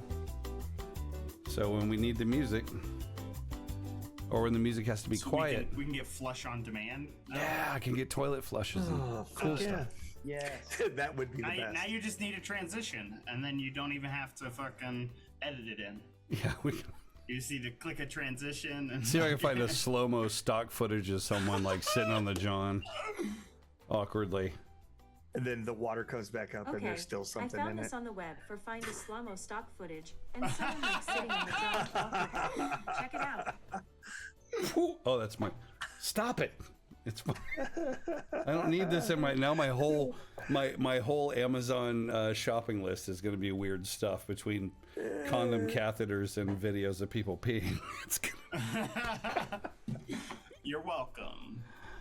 Texas captor. Texas. Yeah, you got to be specific. Shit. I posted a link in the chat for you. You can buy one on Amazon. $21.99. It comes with blue pants. They look really cool. You get those are. You get pants? That's some hot shit, dude. No, those are stylish. Yeah. Yeah, they go right underneath my wrestling singlet. Yeah. Yeah. Do you think Dan's going to the bathroom, or do you think he's researching weird shit to say as a goth? I think both. He's busting open his. I think Dan already has all that shit known by heart. He's busting open his old Cure CDs and just reading lyrics. He's putting on corpse paint right now. Some typo negative, maybe. I love those guys. Loved. I guess that one dude's dead, so they're not a thing anymore. But you still like them? They're still a thing, just not currently. fair. Brandon and Rick. They're no longer producing new things. Oh nope, he got some rice. Don't say it, we Andy. learned Don't the say it. doctor's secrets, and we can bring back any band member you want. I love that you're basically Alex P. Keaton, the occultist. So good. I'm not ready to process this. I'm gonna just let that go. Oh, Tara's back. To change your class to necromancer. I think you totally just found a way to get Lou involved in this. Is if he can bring back dead band members so we can listen to their music again. That's fucking it. No, dude, he could be part of the stage get show. The band back together and they won't even fight with each other. No, look, the stage show is this: we borrow a corpse from Brandon's dad's spot. We bring the corpse to the show. You reanimate it, and it dances around to dystopian diarrhea, which doesn't sound anything. We gotta work on the name, Lou. We'll talk later. You guys do killer music. I'll be like, do better. dude, I ordered stickers. It's gotta be D&D, whatever it is. Death and dismemberment. I don't know what. That's already better. Yeah. Holy cow. All right. And as all of you, like in the things that we've done, if you have quite like any questions as we move on, I can absolutely answer those. Yeah, I have no idea how to, sorry, I'm just thinking structurally. I had no idea how to like encapsulate, here are 2 years of things, which obviously you would have done. You would have looked for this information or processed it, as well as here is the moment when we, where scars tell stories. So that's called how one shot becomes a two shot. Yes. I already have a place where I'm like, I know where we can break if we get to that point. Yeah, so I think it's like, what is the point of all this shit? Why are you still chasing these memories? Why can't we just let it go? And that's a good question. I mean, you're not still, well, everybody except for Ricky has let the whole Hand of Vecna thing go, right? So, can't we just let this shit go and move the fuck on? Tyler's gone, or I was gonna. It was a really messed up time. I know that, but you're getting to the point. You're getting obsessed. I mean, do what Brandon does and write a poem or write a song Ricky, or something. You can't go to the same fucking school, my guy. I know. You're following his footsteps a little too closely.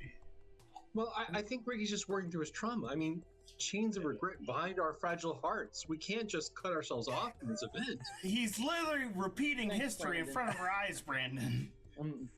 He's working his way through. Stop saying your poetic shit. Look at him. So what? The same. We each do it our own way. It's all right. A flower. So we were there. We were all there, but we lived. So you telling me that we need to go back in the? What are you thinking, Ricky? What are you thinking? I mean, maybe I can figure out how to do it right. What if? Do what right? They were. I mean, they were freaks and insane. Ricky, make a PAL check, please, for me, please. But wait, man, what if we missed? What if we... Yeah, I just want to know. I don't like that. We're gonna try to peer pressure him out of college, or at least that one. What if we missed something, though, man? What if we missed something? What if somebody else is down there? I want to know. It could be another Kelly. There's nobody else down there. The cops went down there. Oh yeah, They You took mean, like, the everything way the and stuff. cops took care of it all the other times. No, because they actually picked us up. Fucking I Danny. mean, the cops found, like, you called the cops, but when you went down into the sewers to show them where it was, the place was gone. And then we got grounded. It's been 2 They years, never man. got in to look at the place. I had been 3 2 weeks years. of community Easily. service for phoning in a bullshit claim when it all came down. There But we it's- go. Well, It's I been- mean, it's they been 2 believe years. Greg. Kelly's story on her own might have been a little questionable, and again, because like, the combo of female and poor and of color, versus, male white cop son. Look, I'm just going to say this. I don't normally say stuff like this, but I think Ricky's right. That shit would be so metal. If we could do it right, just think about it, guys. Think about it. We could change the world. He's so You're not famous. Strahd. You're not a vampire. You're not. Hey, I know we went through some fucked up stuff. Sam, don't tell the people what they're not, man. Let them be themselves. But Sam, I'm not gonna let my friend throw his life away to some fucking madness in front of my eyes. We could really be somebody. Like, You can be somebody without that shit. yeah, Your but past doesn't define you. You mean like a retail salesman? selling, No, like, no, life no. insurance or That's the something? point, though. We moved past it, guys. Like he's got an angle on how we could do this shit right. I know it sounds crazy. No one else will believe that it even really happened. But we could prove this is our chance to be something more. Ricky, I'm sorry, but like this is your only chance to be something that matters. That tie, that's not you. That's not Ricky. Like, come on, guys. Yeah, I mean, until this stuff happened 2 years ago, he was just a little dweeb. Now look at him; it's all hot, and all the women like him and stuff. I know that's a new thing for you too, Danny. Well, probably not. But Whatever. It's new that he thinks Ricky's hot. That's what. yeah. That's what the girls News that say, everybody man. I don't thinks know. Ricky's hot. Come I on. don't think I he's just- hot. I'm not like that. I just think that like beating death, like a high level cleric can beat death in D&D. I mean, that's Why don't we beat Strahd first? Isn't that the beauty And of life, focus on though? death. Once you die, it's all over. What are you gonna put those people through? What if they don't want to come back? What the fuck's wrong with you, man? doesn't It's wanna like come you don't back? want it That's to be so over. stupid. Sam, you are being a little negative. See what he said. Where's that champion spirit? Like, Kelly. Yeah. You're real smart, and you were down there forever. I know it was real scary, but like, maybe you saw the possibilities of how it could have been if somebody did it right, right? I don't know, man. I don't know. I don't even know why we're still talking about this. Can't we just move forward? Everybody make a psychology check. Ooh. I can read you like a fucking book. I guess, except for Kelly. Everyone who passed, what do they see? How do they see you really responding? Like, what is the motivation behind what you're saying, or are you saying the truth? Me? Yeah. and if there's any difference, what would Ricky and Danny see with hard success? Yeah.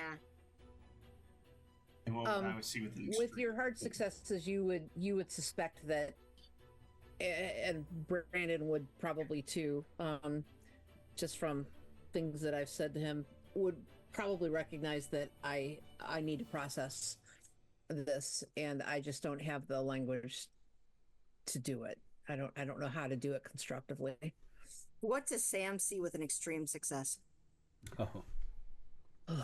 Sam sees with an extreme success that I probably desperately want to talk about it, but I'm so committed to the facade that I'm fine and I'm just gonna plow forward that I'm reluctant to admit it. Does he see the fear that you most likely have? Oh, certainly. I don't think you need to make an extreme psychology roll to see that. Okay. To know that a girl that was 16 and abducted for 2 weeks under those circumstances is terrified and has a lot to process. Enough real world. Tonight, Ravenloft finale. Are you ready? Yeah. Well, yeah, I agree with Sam. I mean, it's gonna take years to figure this stuff out anyway. Yeah, we gotta kill. We gotta do. Let's play. It occurs to me why you're trying. Just in the back of Lou's head, why Ricky's trying so hard to get money, because this shit's expensive. Like I suddenly picture him building, and it occurs to me like, wait, it's gonna be his ninjas that are fighting Kelly in our fucking music video. It'll be amazing. I'm down for it. Let's go. All right, and so each one of you needs to go home. Oh, sorry, Kelly, go ahead. No, I'm all in on playing. All right. Oh yeah, and like now that you know that you're playing at the crap, what's the name of it again? The Sanctuary of the Eternal Twilight. Like this is, while you all know that Brandon's uncle owns this place, and this has been a family business since like the 1830s. Like this is an unbelievably established business in this town.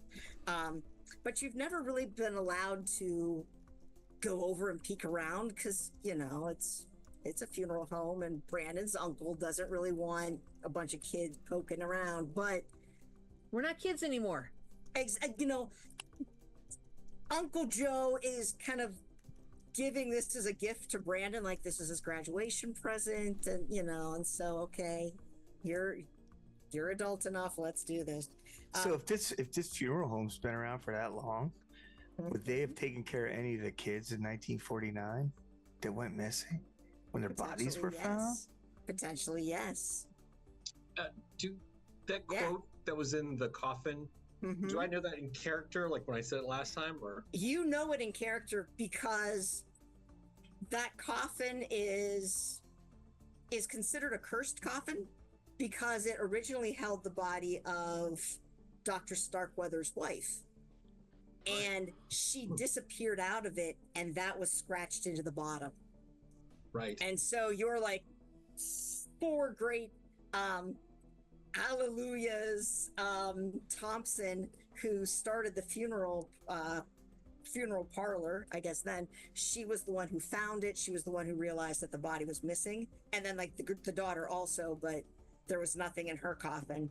And so she just locked that away, and like she was even afraid to destroy it. It's just like locked away. And when you were a kid, you keep finding keys. You found a key to get into that storage, and that was your place to hide or like read or just sit and think, because it was a cool thing. And so that inscription is kind of inscripted in your own brain. Which we all know is a very dark place to begin with. Yeah. You guys know too that when we play at the place, that what we do is we park in the parking lot, and then you walk around back through the yew trees and the hollies to the back door to the old crematorium. We don't use it anymore. Now it's just a cinder block room basically that leads onto the complex, but it has a door to the outside, and I have the key to that. So, and that'll be unlocked. Nice big table there. Are you gonna play in the old crematorium? Oh yeah, that's where we play, man. That's awesome. That's nowhere near the fucking kitchen, Brandon. The kitchen? Well, the kitchen's not far, but it's got a door straight in. You don't want to have to walk through the house. They're going to hear you upstairs. Mm-hmm. No, I'm You gotta like a remember, ninja, man. Joseph lives 2 floors up. I've been reading Ninja magazine for 3 years. I can creep walk to the refrigerator. It's fine. I know you can. With all that metal you're wearing, no way. Oh my gosh. It's just And in skull fact- rings. Hey, you left your chainmail on. I mean, you've got like multiple pairs. He's gotta of have his pants on, right? chainmail on. It's gonna like swish against each I other. thought it just linked to his wallet, but How can you play the D&D without wearing chainmail? Come on. All right. Does it also link to your nipple rings? Do you have nipple rings? You're gonna have nipple rings. I someday, will aren't later, you? yeah, when I'm Okay. older. Right now, I've You're just not got the allowed to one. have I've them got the yet. one earring on the left Mhm. side, right? Yeah. That was culture back then. Yep.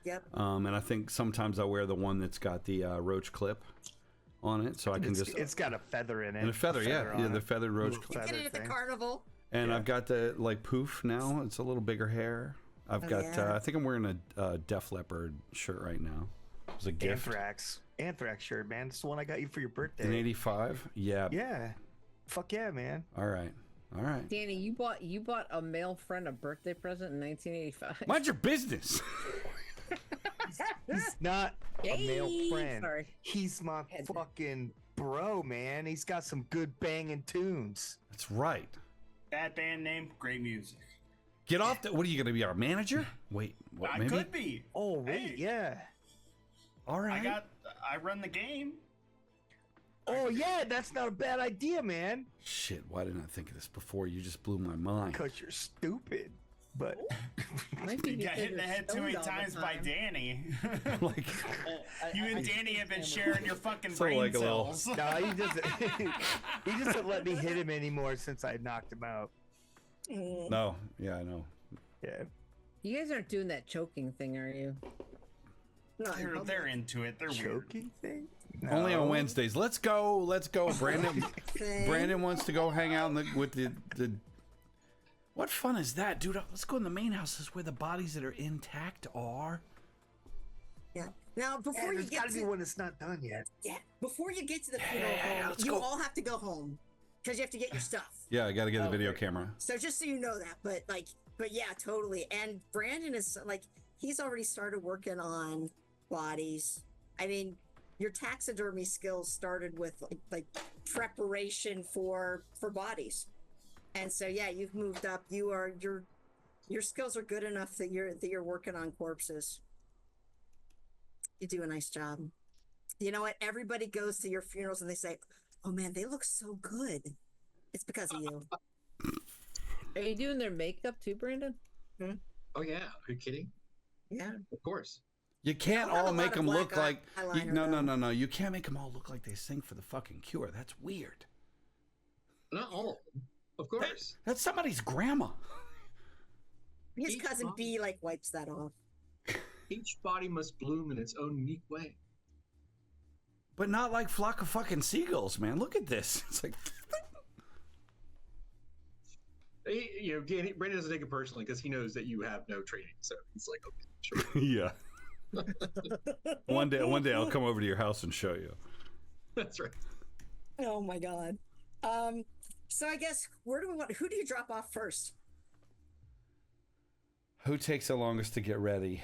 It's not Kelly for sure. We know this. It's Yep. Brandon. It's Yep. Brandon. It's Brandon.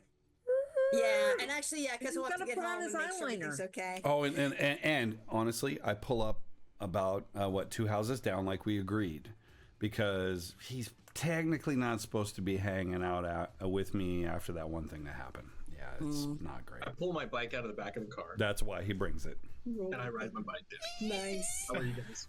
And if you remember, back door by the yew trees. Don't say that like that. It's weird. It's really good. All right, and so Brandon, as you get home,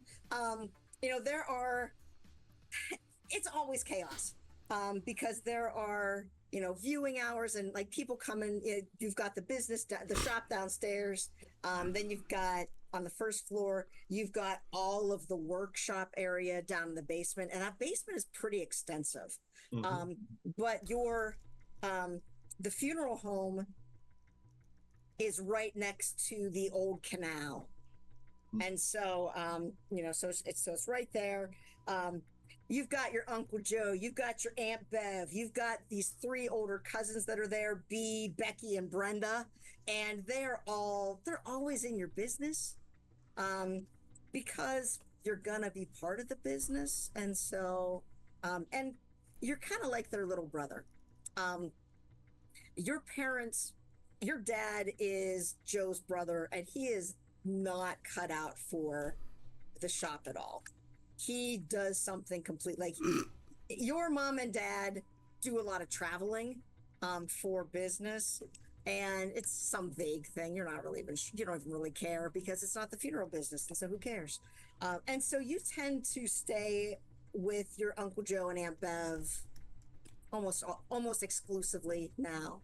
Your parents are going to be back for graduation next week, but they're just, yeah, it's just not the same. But as it's an interesting thing because you walk in and it's an interesting mix of smells, because you've got those flowers, you've got the formaldehyde, you've got those like chemicals that are hidden by other smells, and you smell a lot of really good cooking, which is a little odd because people tend to just they just kind of throw out cold cuts or whatever, like no one really sits down for a meal at your place. Oh, really? But your cousin Brenda is baking cookies for tonight's session. She's the one who's closest in age to you, and she's so excited that you're able to have friends over, and so she's like making a lot of snacks for you. Oh, Brenda, that's so nice. Thank you. Oh, They have some vanilla cookies that taste like cardboard. Oh, I always like them. She'll make anything you want. They'll go with the scotch. Brandon. Okay, so and she's like 25, but you've always felt older than you really are, and so she just kind of treats you. She's always treated you like an equal, and so she's like, oh, it's weird because it's also an equal, but also she sees you as her little brother, and so it's that weird mix of like, we're on the same level. Also, aren't you the cutest little thing? She's like, oh, Branny, come on. I'm trying to do stuff, good, nice stuff for your friends. No, it's great. Thank you very much. Really appreciate it. They're going to love these cookies. Oh my gosh. Yeah. Is there anything else you need? Oh, Do I need to sneak a little something in for you guys? I mean, I know it's like close to graduation, and so. Do I know what she's alluding to? She's just like, oh, do you want me to buy alcohol? Essentially, that's what it is. Actually, Brandon thinks to himself, we could get alcohol, but when we do that, Danny always drinks too much and falls asleep.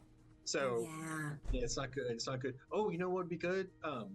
Like if we had some 6-packs of Coke and lots of carbonated or caffeinated sugary drinks. So we'll get you some Mountain Dew. We'll get you some Coke. There is and I'll get some Tab in case anybody's like watching their weight. I know, like, doesn't your wrestler friend like worry about that? Are you talking about? He likes Fresca. Oh, okay. Yeah. I'll get a bunch of stuff. I'll Not get some Tab? chips. He doesn't prefer Tab? Hmm? He doesn't prefer Tab? I don't know why. He's just a Fresca person. I say in my head to you from across town. Like, I wonder if they would do that. Hey guys, I hate to interrupt that flow, but it's 1985, which is the year that CJ Rapp introduced the glorious beverage known as Jolt Cola. I was gonna ask him, Joel. I couldn't And remember for when all Joel my came out. I friends was like, who Joel, watch this, I We're drink totally a getting lot some of Jolt. Jolt Cola. I just want to make everybody feel really old. What is Jolt Cola? Your face.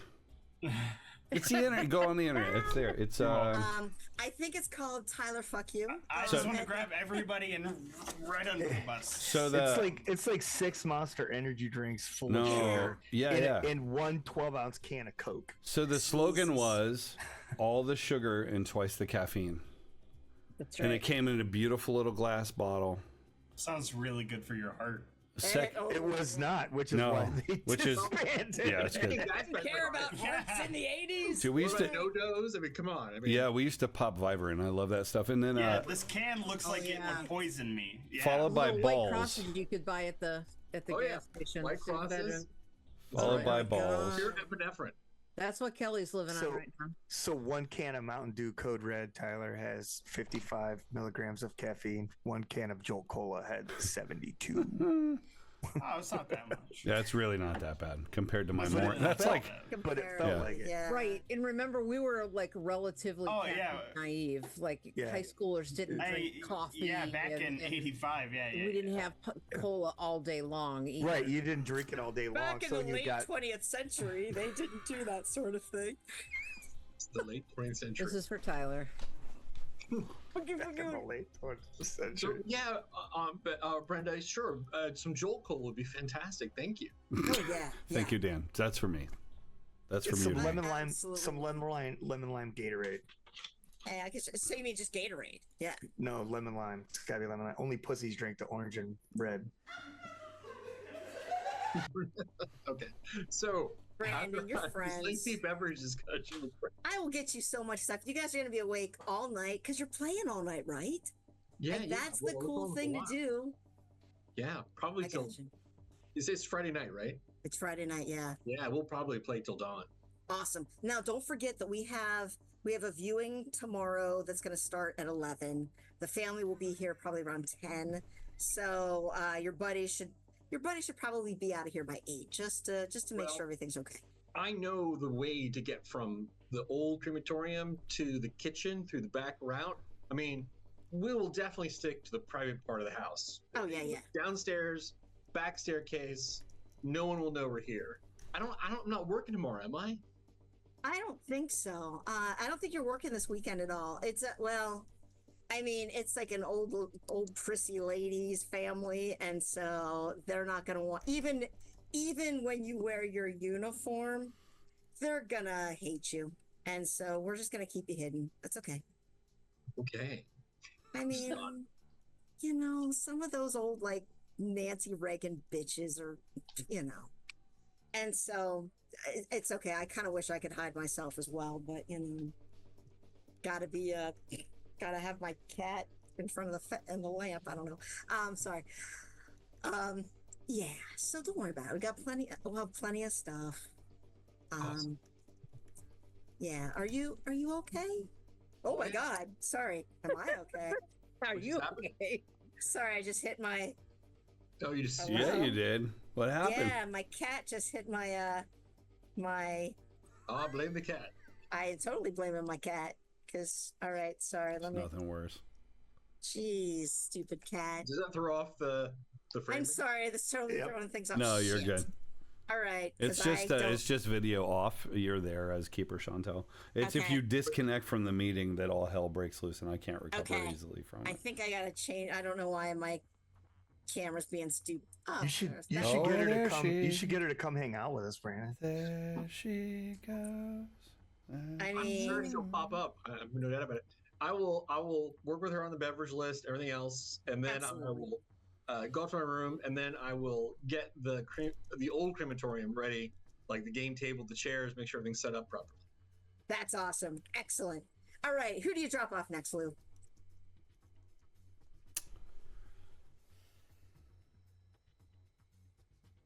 Fucking Ricky, because he's got to come in early and check in with his mom, and yeah, otherwise he won't be able to come back out and play. So I'll drop him off. That gives him about say 30 minutes to argue with his mom, and then he'll be fine. He'll be golden. He'll be waiting for us. Speaking of checking out Ricky's mom, Don't be weird with my mom, guys, please. Oh, we won't be weird. We'll be gentle.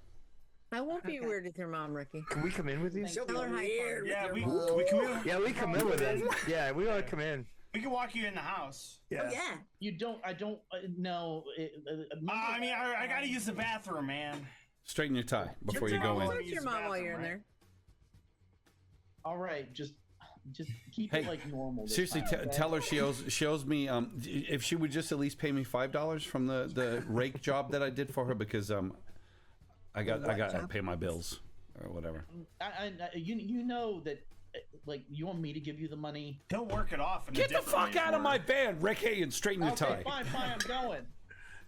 I'm going. All right. Oh, and as you guys Ricky's mom actually comes out on the porch. She's like, I'm like, what's your last name, Ricky? What's your last name? We lean out of the van. Snyder? Mr. Snyder! We're probably pushing each other out of the fucking windows. Yeah. Like the van. Ah! The camera sees the van from the mailbox of the house, the next house, and it's veering off because we're all like out the window, like, oh, Miss Snyder. Oh. Look at Oh my Miss god! Snyder. And actually, she walks out and she has like this like silk robe on, like she was getting dressed. But then like, oh wait, my baby's gonna be home soon, so she has it like kind of pulled together, like. Hi boys, hi Kelly, how's it going? Honestly, if Ricky needs a hand carrying this stuff, man, I'm out. Oh, of it, yeah, man. yeah, I'm out of it, man. That's Are you it. guys gonna come on in? Yeah. Oh, that'd be so wonderful. Come on in, boys. Come on in, friends. Oh, come on, Ricky, baby. Just let your friends come. I just- Ricky, you forgot your bag. I No, I like. kind of Okay. I grabbed somebody else's backpack. Yeah. Oh, damn it. She Like- ties her belt. Yeah. Like, I lock eyes with Ricky, and I think I just grab the volume knob and crank it, and just and like flap them around in the window. We're all going. Ricky's out. Ricky's going to do his thing. boys. Bye. Oh my god. Look, come on, Lou. I don't need a bunch of fucking competition, man. I've been working this for months. You think I like mowing lawns? You think I like that? I don't even own a lawnmower. I borrow it from the bitch next door. Dude, I thought you just needed $5. oh my God, Lou, you are the freaking best. I love it.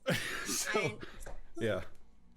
Go, So, Ricky. hey, how was your day, honey? Come on in. I've got a snack Mom. for you. I made you Thanks. some sandwiches. Come on in. And She even cut the crust off of him. I she does, and it's like cut triangle, like in the triangles. Crusts are cut off. You've got a glass of milk. She's like, "Oh, come on in, baby. Tell me about your day." Only psychos cut their sandwiches flat. I can't believe you're gonna be congratulated. And she starts like crying a little bit. Like, oh wait, I can't cry. Oh. I jump up and hug her. I'm like, it's gonna be okay, Mom. I'm gonna come back and visit as often as I can. I know you are. You are such a good boy. Like, goes up, pinches your cheeks. Like, you are such a good boy. How did I get so lucky? Hey, I'm just lucky. I have you. We're lucky we have each other, honey. Come on, have a seat and tell me, how are all the? Well, I keep saying the boys, but how are the boys and Kelly? Well, Kelly's doing great. She's been really helping me with figuring out how to talk to girls. I know. You've been doing really well, but you haven't asked anybody out on a date yet. What's the problem, honey? Mm-hmm. Oh, I figured I'd be really focused on college and seeing as how I'm not going to see any of them. Maybe I would, be able to meet somebody when I'm in college. That's true. That's true. I mean, your father and I were high school sweethearts, and look how that turned out. So I think it's better for you to just wait and find someone sweet at college. That'll be so much better. Yeah. Yeah, and I'll be really busy with all the classes. Like, I hear organic chem is a very difficult class, so I should be. I just gotta really focus on all that stuff. I've heard that so many people have said that all those O classes are really hard. You got to really work at it to get it right. The O classes? Yeah, like organic chemistry, organic bio, like those sorts of things. You just call them the O's, yeah. And yeah, like she's totally missing the double entendre. You're just like, but it's okay. But on a side note, I think you owe I think you owe $5 to Lou. Yeah. I do. I've been here, and just let me. Well, hold on for a second. And even though she's wearing a robe, she's just like a. And like a couple bit like, this. Oh, I hope it's okay. This one was on the outside. I'm sorry. Just go ahead and give that one to Lou. That'll be fine. Mm-hmm. Yeah. Yes, exactly. As I take the 5, and I'm like, yeah, he said, he said that he needed that $5 so that he can use it to buy, and I do the little token thing. Well, Yeah. if he's gonna do that, Every day. you really. better give him another one. I Are you doing that as well? no. She's no. like forking her out. I've never done that. Ever. Ricky, it's okay. You just have to be smart about it. That's okay.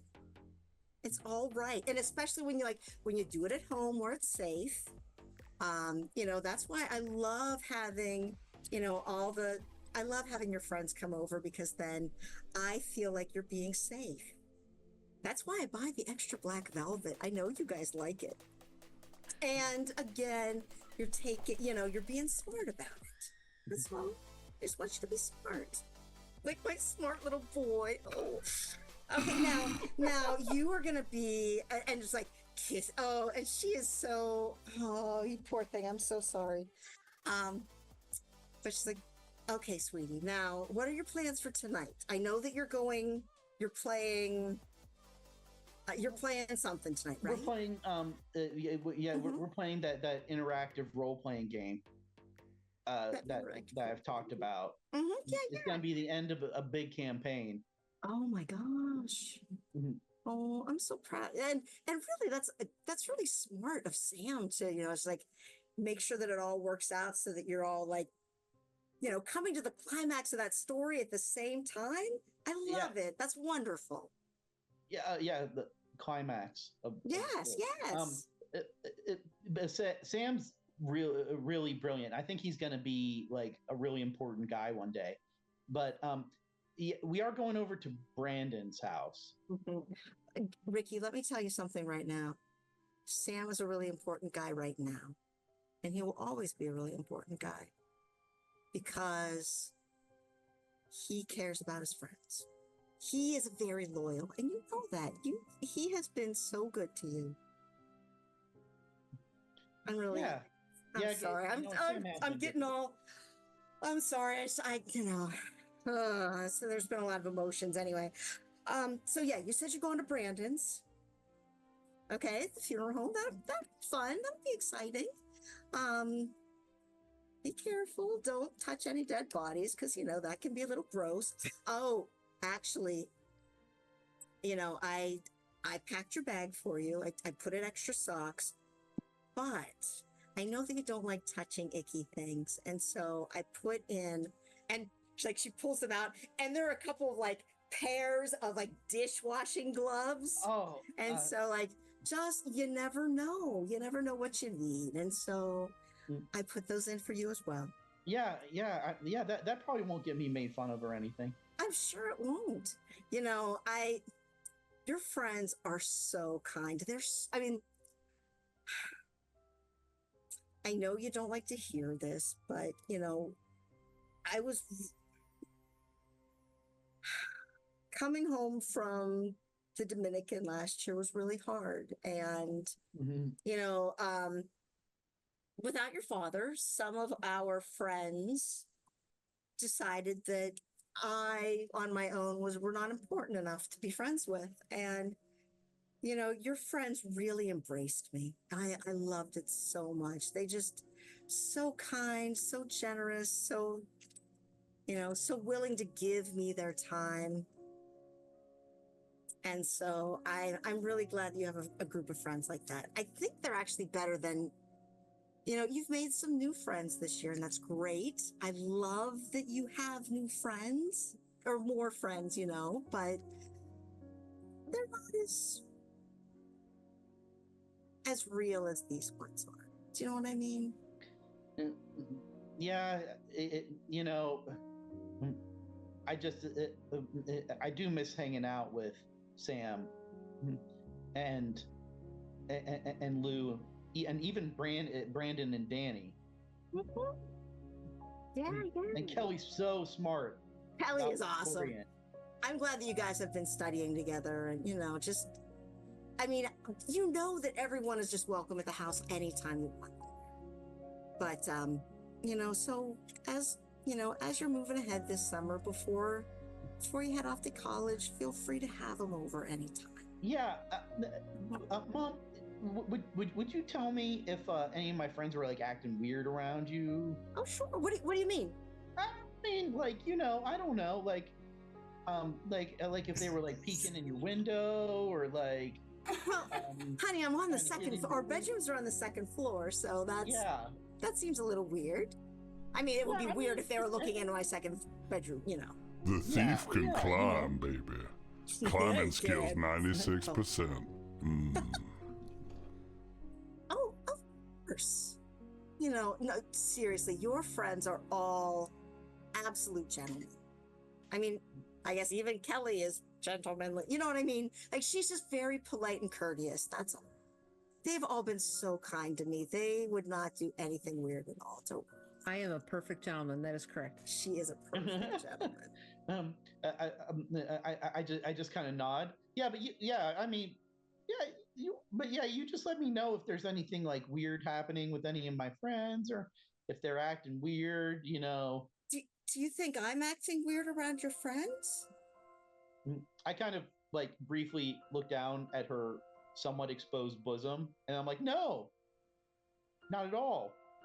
Okay, all right, good. No. I don't want to embarrass you or anything or do the wrong thing. That would be terrible. Yeah. I mean, have you ever thought about like getting out there and maybe trying to date someone around your own age? Well, I mean, I'm not dating anyone right now. Actually, Ricky, you know that this weekend I am heading out this weekend. I am going to a spa and retreat center. I know I've talked to you about this support group that I found. They are very really looking at holistically, body and mind wellness, and they've been really, it's been really helpful. And so I'm going on a retreat this weekend. That's why I'm in my robe. I was changing to get ready to, for tonight's event. I'm going to the Blackstone River Spa and Retreat Center. It's brand new, apparently, just opened up. And tonight is a formal dinner. So I get to wear, my beautiful new dress. And she, pulls it out of the closet, and it is like gorgeous, like this silver lame and totally plunging neckline. It's gorgeous. She's like, and I found the perfect dress. I think it's going to be wonderful. I really should have shown it to your friends to see if they thought it was if they thought it was appropriate, but they didn't come in. The blue just took off. That's really strange. Yeah, I mean, I'm sure they were real busy and they wouldn't have been interested in that at all. Oh, probably not. I mean, I don't know how much they like fashion, but it's.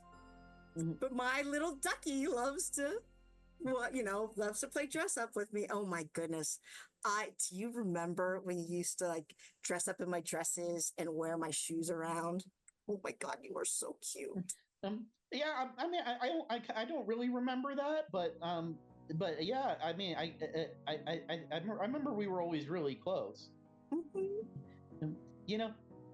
When everything happened, remember how Dad said to me, he said, "You're the man of the house now, Ricky, and you got to protect your mom."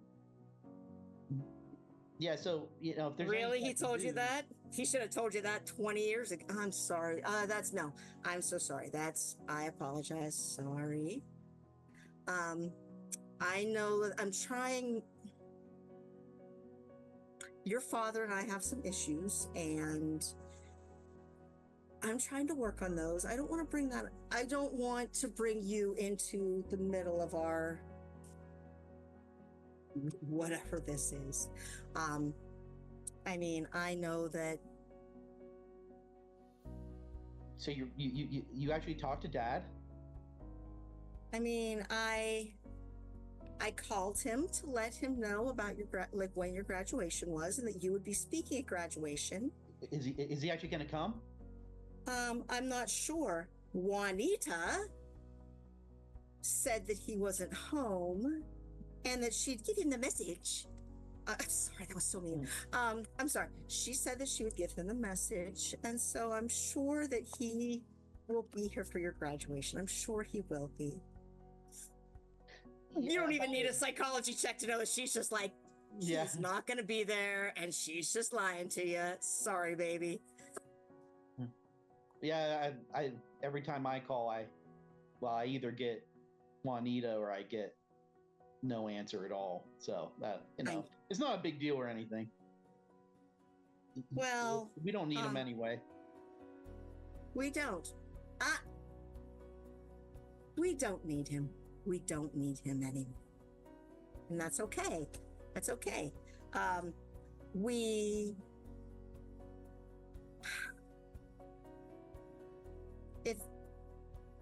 If I tell you some news, are you going to be okay? I don't want it to ruin your evening because I know you're going to have such a fun time with your friends. But I have some news that I think you need to hear. It's really bad. It's really you know that you are my little duckling, and you are my only little duckling. But you're not going to be Daddy's only little duckling anymore. You mean they're having a kid? Mm-hmm. They're having a baby? Yes. Yes, they are. They just... It hasn't even been... he's only been gone since last summer. Mm-hmm. Yeah, he has only been gone since last summer. I don't think that you and I should think about that math. I don't... Why could you do that? Apparently pretty easily. Apparently pretty fucking... I'm so sorry. I'm so sorry, baby. Pretty easily. And so... it's gonna... I'll give her a really tight hug and be it's gonna be okay, Mom. We don't... It doesn't matter. Just forget about him anyway. You know what? Yes. Because he doesn't matter. What matters is you. What matters is me. Tonight, this weekend, I'm going to treat myself to a spa and a retreat. I'm going to be spending time with people who think that I'm important. And you are going to be spending time with your friends. Friends who think that you're pretty important too. I mean, you're the cleric of the party. You're the one who heals them and makes them sure that they're all okay. I know, you're surprised that I know what class you are. Ooh, and that I even know what the word class is. I listen to you when you talk. I listen to you, baby. We're going to have a really good time tonight, okay? Oh, yeah. Yeah, I'm sure it'll be fun. Yeah. Okay, so I need to get finished getting dressed. I left the number for the spa and retreat center on the table. You need to take that with you so that if anything happens, so that way you can call if you need to talk to me. I would also... tell you what, why don't you leave me Brandon's phone number? And so, not only the house, but, I guess all the numbers that go with the funeral home. I know there are a couple and I always get them confused. So just leave them all, and so that way I can call you if I need to. Okay. All right, Mom. I'll make sure to leave you everything. All right. All right. I want everything. Everything. Yes. Okay, baby. All right. Give me kisses. Give Mommy kisses. All right. I'm going to go up and get changed, and but I'll see you before I go, okay? Yeah. I'll say goodbye before I leave. Okay. All right. I love you, little ducky. Quack, quack. Let's hear it, honey. I love you, Mommy. I need the sounds also. Quack, quack. I love you, baby. And so she goes upstairs. So I'm sorry, that took so very long with Goth was so much fun. I'm sorry, yes. So yes. Ricky goes upstairs and he just like he looks across his room for a second, and he just walks over to the picture of his dad, his mom, and it's him. And he just breaks it. Like he just throws it across the room against the cabinet. Glass shatters. It just kind of tinkles down, and he puts on he puts on some music to try to cover up the sound afterwards. You know what? It's gotta be in there as well. You put on the 45 of Alice Cooper's "Go to Hell." Oh, yes, that is a very good choice, actually. That is a very good choice. And I certainly don't know that song, and I certainly did not play that when I was young as well. All right, so here you go. Yes, I pack up just angrily. I pack up my stuff. All right. Awesome. Okay. Who do you drop off next? Holy shit, that was. I just have to say this. Holy shit. Well done. Brent, like, your portrayal of this character, like, man, hit home in a lot of ways with, like, you know. Also, does your mom have OnlyFans? I'm just wondering now. Like now, flash forward now. It doesn't exist. No, but I mean now, like right now. Yeah. When you give her Brandon's, you could just slide her mine too. So anyway, just in case. How long do you have to practice that little waddle she makes you do on Sundays? I will say I had a little bit of a tear. It was Chantal. That was powerful. I think it's got to be Sam. Me and Danny. You know what? I am going to point this out. She calls him Ducky because he used to, when he would wear his diaper, and he would waddle his butt when he would walk, and so that's why she calls him. Do we know any of this? Is there any chance that we know this? Yeah, I'm sure. I am absolutely certain that she has called him Ducky in front of you like a million times. I don't know if she would have made him. You will never get quack, the fucking quack. story out of Ricky. Ricky's just I used to like ducks and stuff. And probably I think there's this moment where, you know, if you say it too much and joke too much, you actually might get punched in the face by a really angry nerd, and that's never good. Yeah. And she totally spilled the beans when we asked her one time. Oh yeah, no, Kelly. She told Kelly the entire story. Hello, talk. Yeah, we were just watching movies on the couch. It was totally fine. And it's so hilarious. In a robe. I picture same the fucking mom as, robe. like, being completely oblivious and not realizing, and so throwing out double entendres left and right because she's just. What do you mean? Is that why Kelly reminds us every day that she's gay? Just so you know, she's a threat. Yeah, it's coming. Kelly's like, "Hey, I'm gay," and her voice just echoes and whereas you guys are like always actually on it about his mom. I would never actually be inappropriate with Ricky's mom for all the reasons, but I do like making you guys uncomfortable. That's awesome. I feel like Ricky's mom like admires, like wishes she could be like you. Like, if I could have been like Kelly when I was in high school, I wouldn't have dated I wouldn't have like married my high school sweetheart, even though I didn't really want to, and like all of this. True, you would not have. I would not have.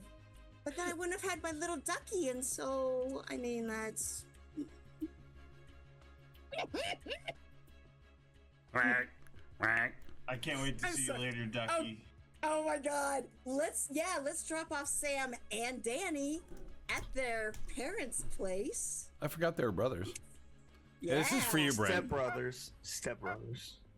I gotta get a drink. Hold on. They're related by marriage. There's your sound effect. Tee-hee. Is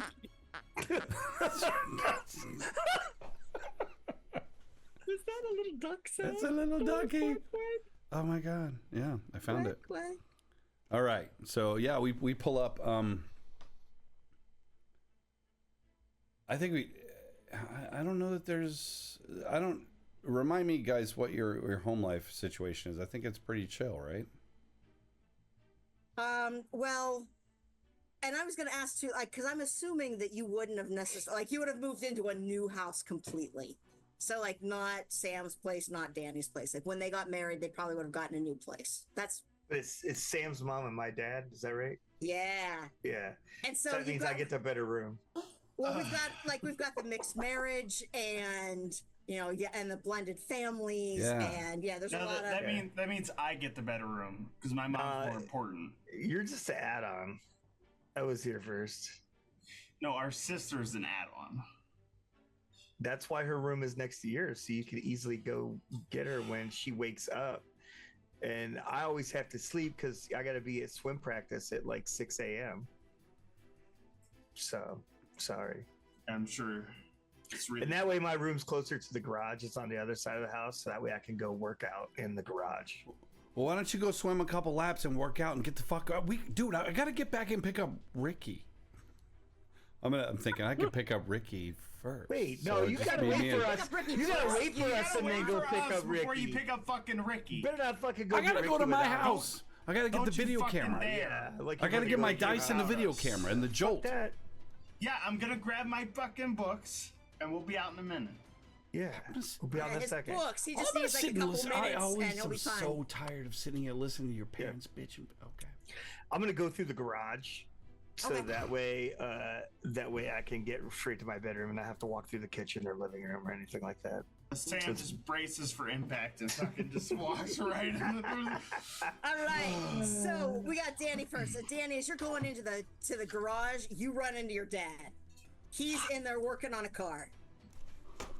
I'm gonna try to be quiet and just kind of like step over his legs that are sticking out on one of those little roller carts. Oh yeah, and as soon as you step over, he puts his leg up, so it's like right at your crotch. It doesn't quite hit you, but like, you gotta stop. He's like, boy, you home from school? Hey, with Sam in the house, I don't think you should use that tone anymore. Son, I can call you what I want because you're my son. You can, but I brought you into this world. I can take you out of it. Oh wait. But half mom will be mad if you use that language around Sam. Now I have the vibe. Half mom. That's what you're calling her. Show some respect, boy. I am. That's what I'm telling you. I wouldn't say that to her. I'm not stupid. Really? You're not? No. You're gonna fool me. Whatever. I was at the library doing fucking studies.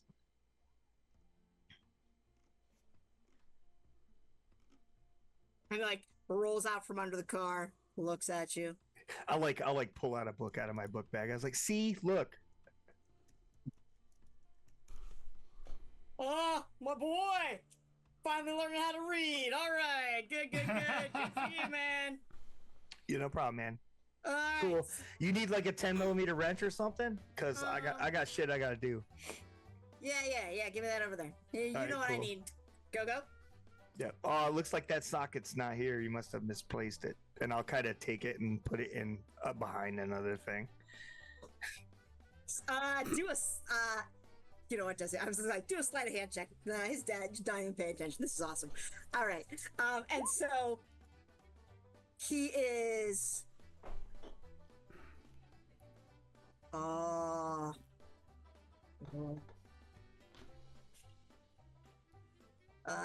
So, son, why don't you get me a beer?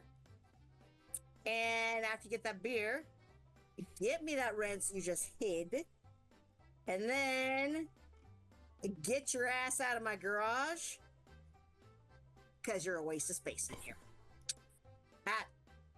Thanks, man. You're always so encouraging. I'm just trying to be hard. Tough love, man. Gotta be strong in this world. You gotta be tough. That's cool. Yeah. Yep. Are you going to hang out with those pussies tonight? No. I don't know why you hang out with them. I'm going to boxing practice. All right, you better. You probably know if you came to any of my stuff. Hey, Instead of letting mom come and then hooking up with Sam's mom. Yeah, that would have been a better idea. Let me tell you. That's okay, because that's what we needed. More kids in the house. Rock on! Woo! I'm hoping to get some that are actually grateful or thoughtful or And besides, she is one sweet mama. So, That's all right. better than your mom. That frigid little bitch. So anyway, beer, got it, out. Go. I'd probably Out of my knock garage, over. boy. I'd probably knock over the wrenches Nice. since he said something about my mom. Yeah, excellent. I like dump his ratchets on the ground so they all roll everywhere. You piece of shit. Better get out of here. And then I'm gonna go in my room, get my stuff, and then go out the front so I don't have to come back in. And I don't get him a beer. As a matter of fact, I take all the beers out of the fridge and put them in my backpack and take them fucking with me. Nice. Fuck your dad. Sorry, I don't know where this dad's coming from. Sorry. All right. So Sam, as you come in the front door and oh man, you probably already hear. What is it usually like when you walk in the front door? I like to think it's very different than Danny's experience. That's my mom and my sister. I'm like, oh hi. I like pat my sister on the head or like give her a little hug if she And wants. he's like, you know? and she just like puts. As soon as you walk in, her arms are up. You know. Oh yeah, I'm all about it. Loves you, yeah, and just like spits up on you a little. Like she's so happy. She's like gurgling and laughing and spitting a little bit. Yeah, she. I like pick her. Like, oh, you're so gross. Oh, Sammy, you know you love her so. I don't love being gross. I know. Good. That's why. Grab one of those, and she is actually washing dishes, so like her hands are in the sink. She's like, oh, thank God you're home. She crawled out of the crib. You know, she's only 6 months old, and I think she's gonna start walking like soon. Oh my God, here, take the diaper off my shoulder, put it on yours. You know what to do. You know what to do. Come on. I guess I go over and take it and like sit her on my shoulder. All right, yeah. Just I burp her. Give your sister a little hug. She's so oh my God, she loves you. You know that. Yeah. How was school today? I can't really great. ask you that very much more, can I? I know it's almost over. I know. I'm so proud of you, honey. Thank you. It's a big thing, you know. Mm-hmm. I know. Take it as it is. I know. I'm very proud of you because, you know, your dad.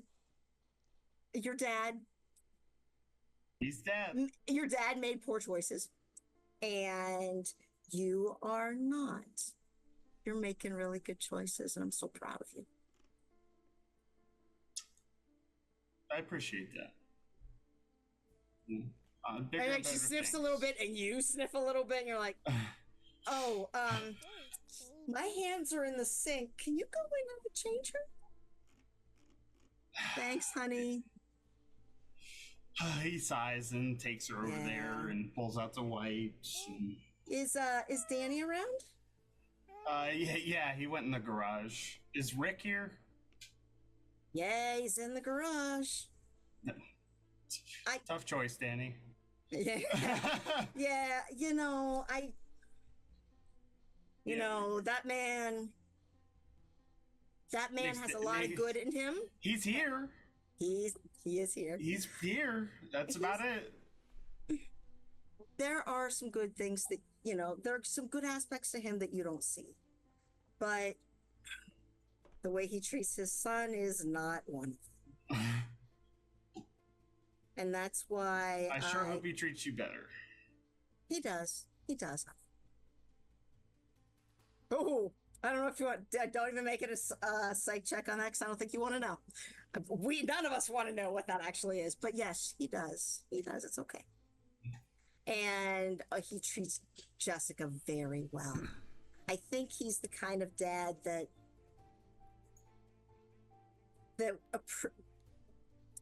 he's the kind of dad. I'm just saying, if I were to like get an apartment or something for college, we could move. That's all. I'm not saying you have to or if you want to, but it's an option. You know, I can go get a job and we can figure it out. That is very sweet of you, honey. I know that this was not, or you know, there are other choices I could have made. I mean, Jessica was a surprise, and that kind of changed some of my plans, but that's okay. That should not change your plans. I think she needs to be the priority, though. She does need to be the priority. And if I can have her grow up with a dad, then that would be good. Because I know I'd rather grow up with a positive role model. And I kind of like finish wrapping up her diaper and toss it in the trash can. Yeah. I mean, Dad wasn't there for me, and I'm all right. You've done it on your own before. I have. It was really hard. Nothing you could do with. I mean, if I just help a little bit, it seems like it's just an option, Sam, you're a very good boy. Very good. Come here. And like, she actually will take her hands out of this, like, hand me that towel, honey. Would you please? I'll grab her the towel. Not the poopy one, and not the diaper. Not that one. Yeah. Thanks, babe. I'll give her a hug while she's like wiping off her hands. Not enough time for her to like embrace me back. Right. Okay. But, yeah. Like, just sneak in there, give her a hug, and I kind of go on my way. Oh, you sneaky little boy. All right. Are you going to Brandon's tonight? Are you guys playing? Yeah, we have our final session tonight. Are you excited? Finally wrapping up Ravenloft. Yeah, Danny's trying to get the Sun Sword right now. He's never gonna get that Sun Sword. Is he someone who really deserves the Sun Sword? I'm just saying, Crom is Crom, but I'm sorry, I just have a soft spot for that cute little Patsy. He's so adorable. I just picture and I know that he's like turned into whatever, but I just picture that like little round middle schooler, just like he was just a little tiny Patsy. It's so weird to think that. Sorry, it's just so weird to think that you guys are all gonna graduate soon. All right, get your stuff. Get out of here. Here, give me the baby. Come here, baby. Just get her.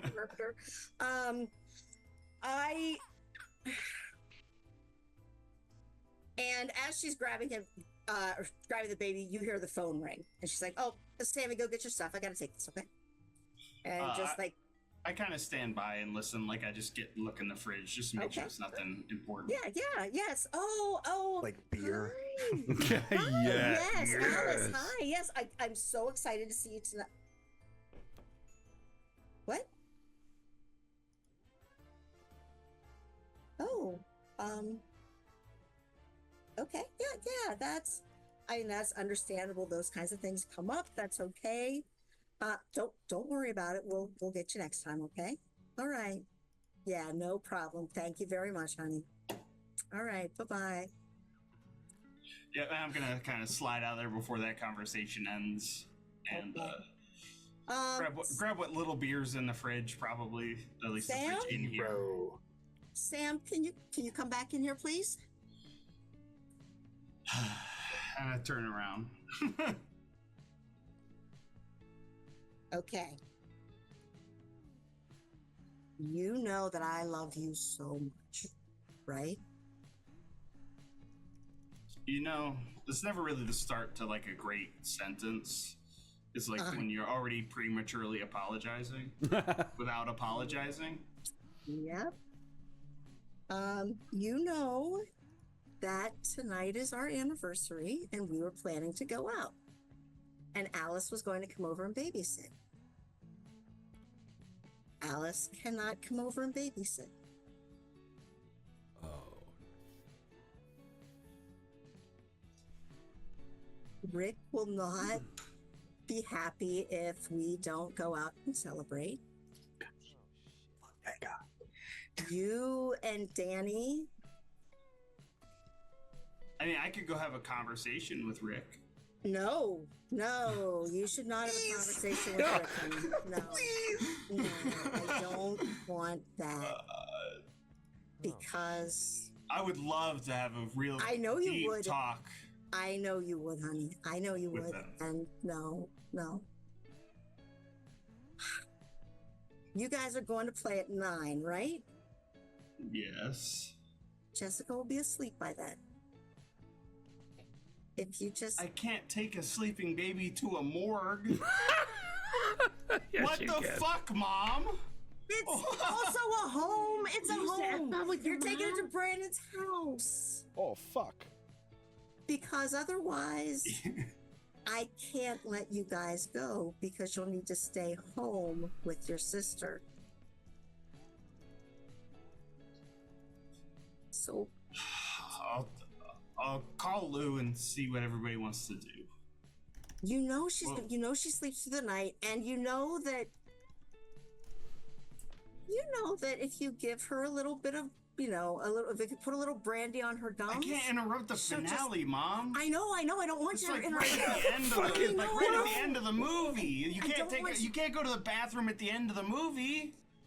She'll sleep through it all. She'll sleep through it all. You know how well she sleeps. How did you go from having me against the dad to suddenly thinking the mom is a trash pile of regret and like They're perfect for each other. Because I'm a peanut teacher, baby! No. That's really not. yeah. No, honey, I think this is the only way that this can work out. But again, seriously, I did it to you as a kid. Brandy and the gums, you sleep through the night. She's not going to be a problem. But I can't. All right, just give me the brandy and we'll take her. I'll give you the brandy. All right. I think that's a good trade. And I'll pack a bag for her. You can take her she'll just sleep right in the carrier. All right. There's not a I'll problem. take her. It'll be fine. We'll take her. I know this is not what you wanted, and I'm so sorry. Suddenly the garage didn't seem like such a bad Yeah, idea. it's Yeah. like walking in like, Get the beat down. Take the beat down. It's- Like, Take the beat down. My mom sucks, but your dad's a piece of shit. Whoa. That's true. I never claimed that he wasn't. Never claimed it. Danny, hi, honey. How was school? Yep. My mom only left me here because he would hope that he would hit me instead of her. Wow. Danny, I am not. Well, you know what? I am going to hit you with some bad news. Oh, that's Our babysitter had to cancel tonight. Oh. You know that your dad and I That are is going to go bad out for our news. anniversary. That's and terrible. You and Sam are going to be babysitting your sister tonight. Sam doesn't need any help. He's got that shit down, man. No, I definitely need your help, Danny. You can Danny. tell him, Mom. I definitely need. Oh yeah, suddenly now all important. Okay, where the fuck is Grandma? Important. Danny, Where is Grandma? Danny, I'm sorry. All right, just let me go tell Lou, man. I'll be right back. Hold on. It's okay. No, I'm No, not I'll trying be to right give back. you I'm gonna go tell Lou. Okay. I'm just walking, and I'm gonna go get in the fucking van. The van's not there because I have to go home. Oh shit! I'm going down the fucking block. I don't Yeah, give you're a walking like blocks to my house or whatever. shit. Yeah, I am. I'm fucking running. I'm going between the houses. That way you can across. interrupt whatever bullshit she has planned for me. Right. That's it, man. I love you, Byron. I love you, bro. I'm cutting through. Oh man. I'm cutting through Mary Johnson's yard. All of you got to go through this, Dude, motherfuckers. You're all getting your GMs mom. represent. Sam, Like, Sam, I worked so hard to be good. I don't want Danny. I'm not trying to be Danny's mom. I know he has a mom, but I don't. He doesn't wanna- have that, but he barely has a dad. Like, I'm out. But he does have. Want me to make a run sister. check? No, He we'll does let you have a run. It's sister. okay. He does have a sister, and his sister needs him, and his sister. so needs when do him. I need to pick her up? Like, when are you guys leaving? I don't know when you. Are you like heading back out right now, or what's? Yeah, we're grabbing our stuff and going. We gotta meet up and do a little bit. I gotta do some prep. I need time to finish reading this. I know book. you do. That's why I know I don't want to like cut into that. That's why I was trying to ask Danny for help, and I can't do anything right. I can't say anything. Danny's being Danny, just I like his know. dad. I know.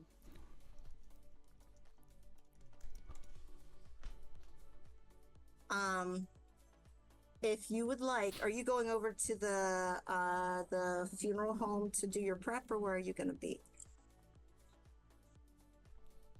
Because if I you would think like, I we're would. going to Danny or to Lou's right now. If you're still going to be there, I will. I can just drop the baby off. You don't have to come back home for her. I'll drop her All off. right. You guys are gonna be Yeah, that okay. works. Yeah. All right. Okay. Honey, I'm so sorry. I know. I'm just gonna kind of skate out of there. Later, bitch. Oh man. Sorry, man. Ruined my life, Mom. Yeah. It's okay, little ducky. You'll be fine. Whoa. I mean, wait. It's okay, little ducky. You'll be fine. Hey, Lou. Or do we want to get? Are you dropping? Because you're dropping Kelly off first. Yeah. Holy shit, So I'm of so course. sorry. Well, so Oh we're my driving God. along, and I think we do that thing that like best buds do, where it's a pain in the ass to take a lighter out, lighting a cigarette, we put the tips together. It's like, You guys are touching tips. Is that what you're telling me? yeah, With we Kelly? always do. That's man. weird. Yeah. Okay. No, it's Listen, I didn't know she could. my equipment is detachable, but still. Yeah. don't aim that shit at me. Yeah, pull up. I think I probably, having been the chauffeur, I know something about this ritual. Why doesn't Kelly love it if I pull up with the lights on? Oh. Why doesn't Kelly love it if you pull up with the lights on? What time is it? I think it was evening. Yeah. Hopefully it's dark. I mean, Otherwise, it's like after school. Oh, so it's let's probably say- afternoon. Yeah, Or with the right, music right now, loud. So maybe like 4 o'clock. all right. So 4:30? fine. Different. Why doesn't she love it if the music's super loud when I pull in the driveway? Because her dad's a salesman that works from home. He's probably on client calls in the front room, so he'd hear it through the glass. We need to change the windows; they're not very well. It's like a classic insulated. '80s door-to-door salesman guy, and he's like, so "Yeah, oh you shit." pull up with your bass Yes. all cranked up, like it actually literally rattles our windows, and he becomes, he gets very upset. Like, not Danny's dad upset, but he, gets upset. Nobody gets Danny's dad upset. No, he gets like pocket protector upset, where he vibrates when he talks, kind of thing. Like, yeah, okay. Right, and it's a very long lecture, and I don't fucking need it. So we all know better. He's working. We're respectful of our parents when they work. So that's that. Does Kelly's mom work? Yeah, but she only works part-time because you've got the 10-year-old little sister, and I am. She does want to support my education, even though she dumps around me a lot. But she works part-time at like a minimum wage job. She works like nights at the Motel 6 or something, reception. Oh, ugh. Okay. So I'm gonna go in the front door. Of course, it's locked, and I fish my key out of my shirt and try to quietly unlock the door and very gently close the door as I come in. Not let the screen door slam. I have the thing where you have to catch it or it'll slam. 'Cause Yeah.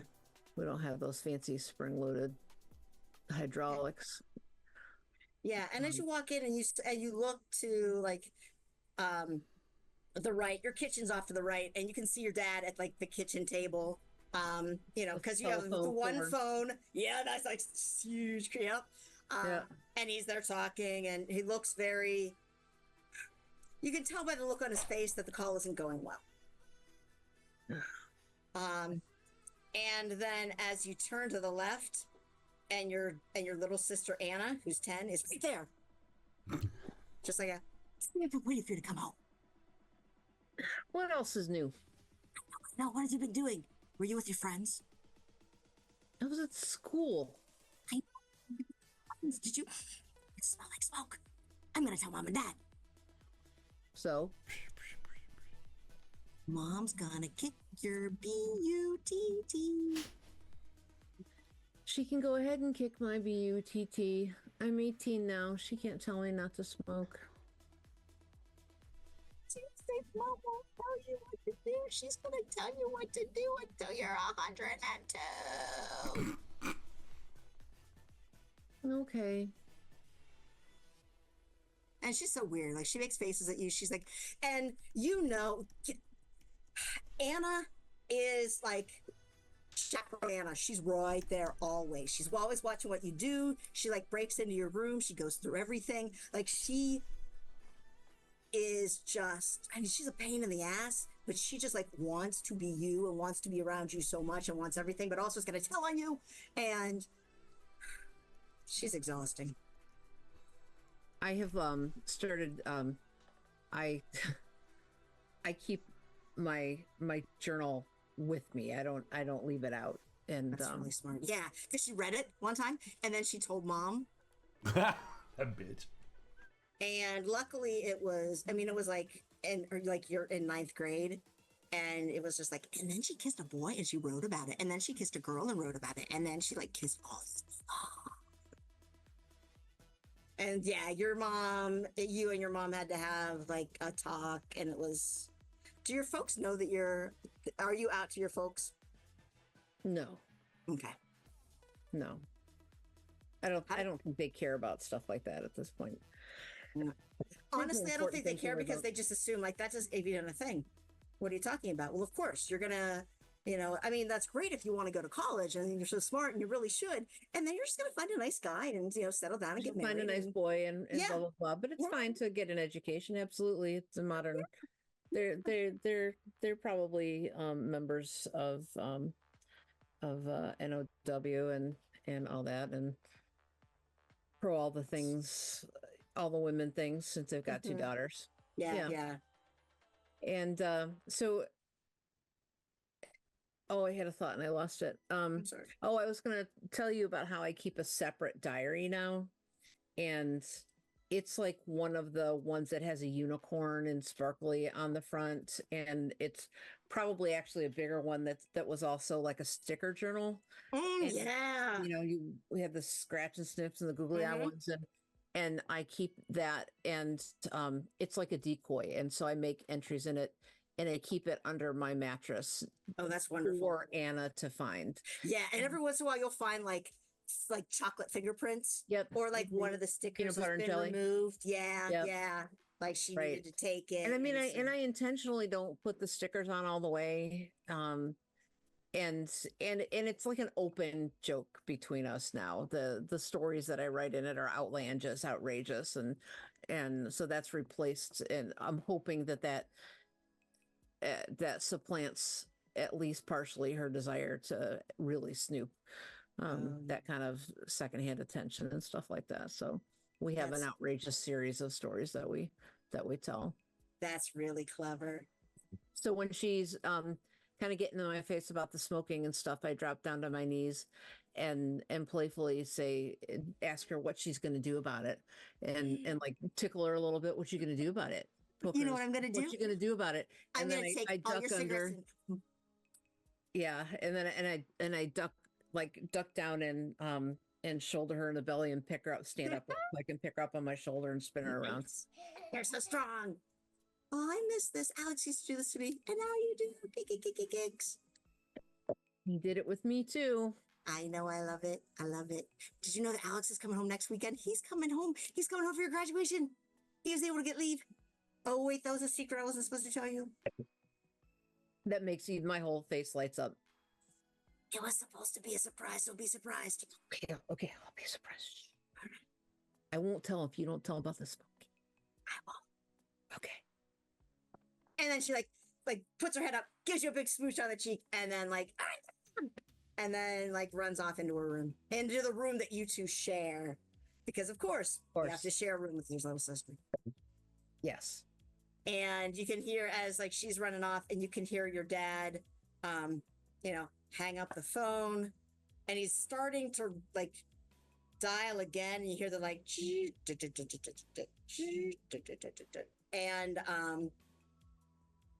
and you hear your mom's voice. And oh man, what are your folks' names? Tina and Michael. Mm-hmm.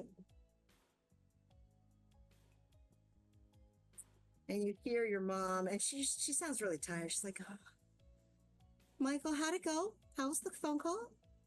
Well, and he just groans. Nice and All right. Is Kelly home from school yet? Did you see her? And your dad Stand in the hallway. I stand in the hallway listening. I just got off the phone. I don't know. She's probably with her friends. I was hoping I'd get a chance to see her before I went to work.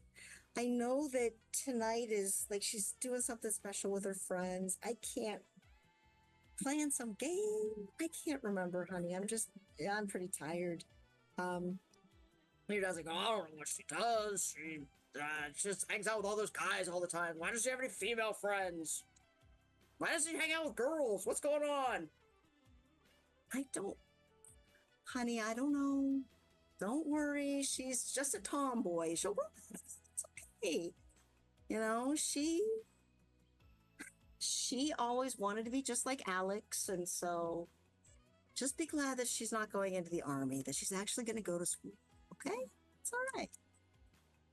And don't worry, we'll make sure that we can afford school. It's all right, Mike. And so she comes walking out and she has her like uniform on for work. And are you trying to like hide from her or do you want to see her? Well, I want to see her. I don't want her to know that I was eavesdropping. Okay.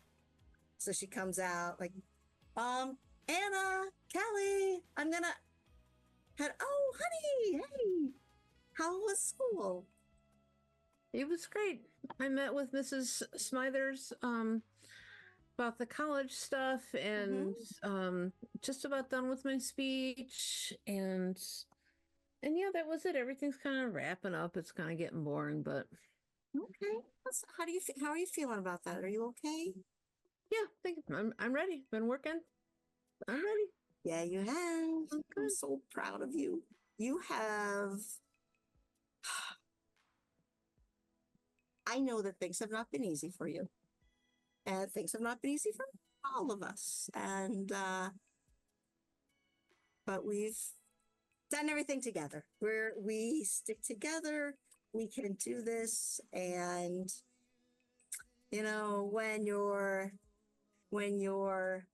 oh crap, I can't this.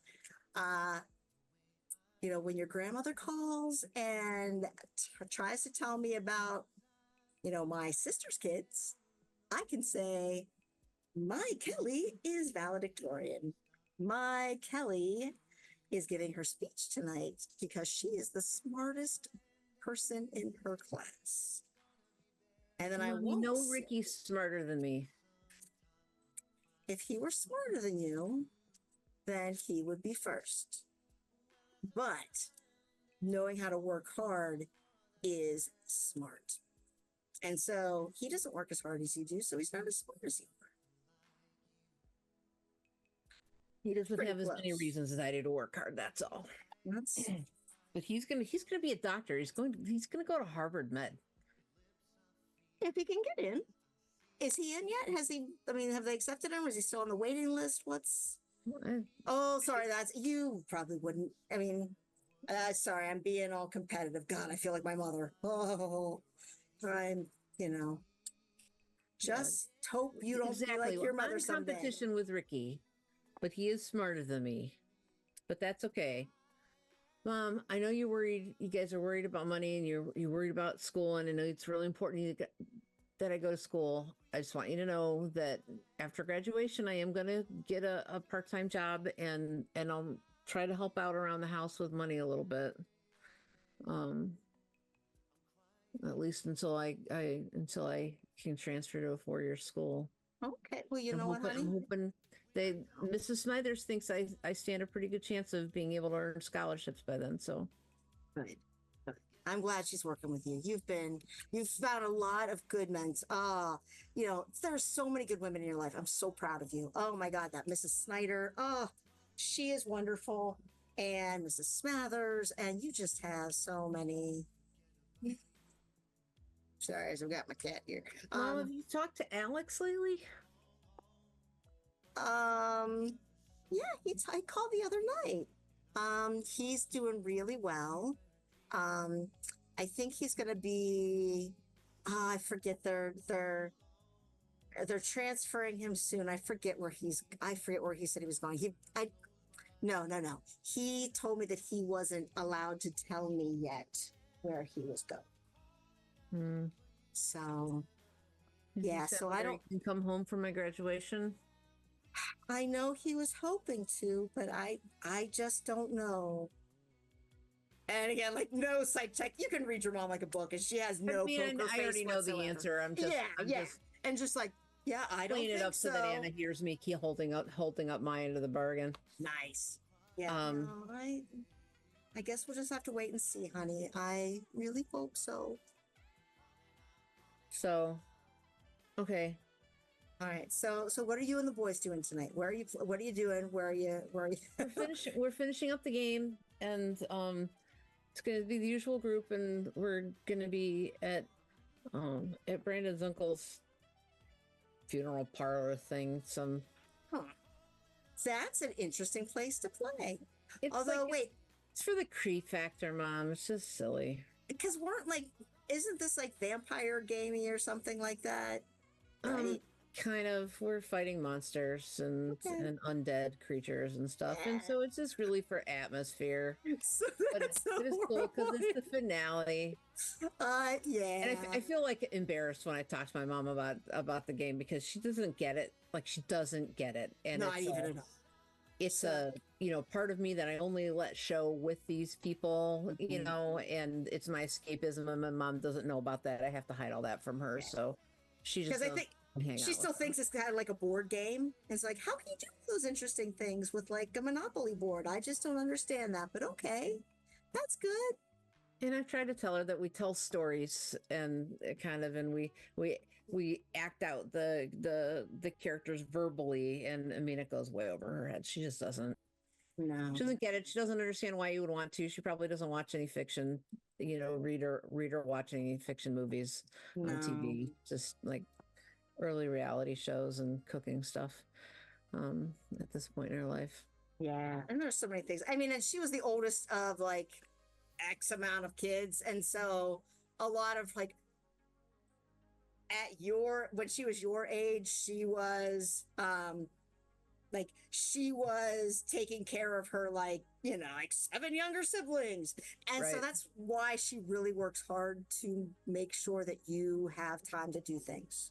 Like, go with your friends, don't worry about money, don't worry about getting a job, just go have fun.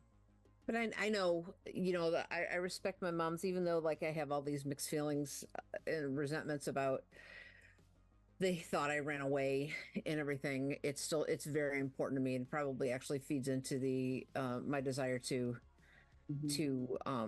be responsible and show her that I'm responsible and committed to the family as well as to my own personal goals. I will say this, like your family did not think you ran away. Like, they know you would never do that. Like, the cops thought that, and other people did. But I still have that. They knew something was wrong. Yeah. This situation. I was gone for 2 weeks, and it was extremely traumatic for me. And the things that go through your mind when you're drugged and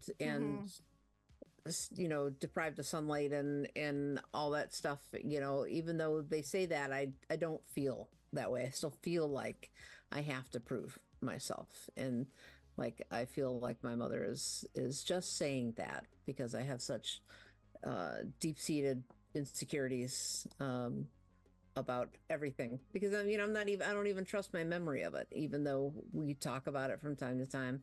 Like, I'm the only one that was down there that long, and so I'm the only one I can rely on to validate those recollections, and so I need to prove to myself as much as to anyone else that I'm competent, psychiatrically competent, so that I believe myself that I'm insane, or that I'm not insane, that I am sane. Speaking of which, I said Mom was going to take out the garbage and empty the dishwasher. Is there anything else I need to do before I head out? Well, I think I mean, I don't think so. You know, it's do those things, but don't do anything else. You know, get yourself some dinner or whatever. Are you eating with the boys tonight? Yeah, I think we're doing munchies and pizza. Okay. Do you need any money to chip in at all? Because you know I've got some money. I stashed some stuff away because I know that I knew that you were gonna have. No, Mom, we're just having munchies. We've got it covered. Okay, all right. I'm getting combos and Pop-Tarts. Everybody loves combos, you know. And Brandon's Brandon's Peeps always supply the. Well, there's always fresh meat just right there. You know, I know that like now that didn't like when Brian was here and his dad made all that good stuff, and I know that. Well, I'm sorry. I flinch a little bit at the mention of Brian. Yeah, and she's just like I just don't worry about anything, you know. And you know I have to work tonight. Anna's gonna stay home with your dad.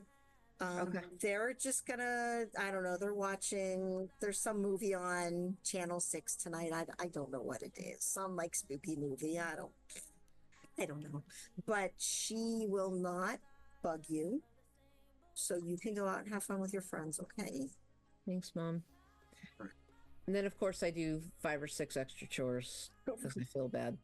Because that's what I rush around and dust the end table of the living room and I don't vacuum because my dad's still making phone calls, but yeah. And as she'll give you a kiss as she takes off. She's like, and goes to find her, and and then heads out. And your dad is just pretty much the whole time you're still home, he's just on the phone, making these sales calls that are just not working. Nothing works out, and so you can just hear the disappointment in his voice as he just hangs up and every time he dials, it almost sounds like the rotary phone goes a little bit slower back. Like it's like even the phone is depressed for him. I don't know. Right. Yeah. And Anna is just sitting on the couch reading a book. Well, pretending to. She's reading and then just like watching you the whole time. I take one of my Pop-Tart packs out of my book bag and slip it into her lap underneath the book. Is it brown sugar cinnamon? Yes. Is it frosted? Yes. Not frosted. But I like brown sugar cinnamon. Yeah. Where are you guys going tonight? Are you playing with the boys, with your boyfriends? No, they're not my boyfriends, Anna. They're boys and they're friends, so they're boys and their friends. It's really important to me that Anna not internalize this nonsense about being boy crazy and all that kind of stuff. For all the reasons. Well, I know they're not your boyfriends, because if you had 6 boyfriends, if you had 5 boyfriends, you'd be what Grandma called it. I like playfully smack her on the arm. Damn, Grandma. Anna. That's why I spelled it. I didn't say it. It's not nice. I know, Grandma's not. I know what that means. What? It means that you do stuff. I mean, not you. Like what kind of stuff? What's that? Stuff. What kind of stuff? Like. Lead it, Tara, lead it. Baby making stuff.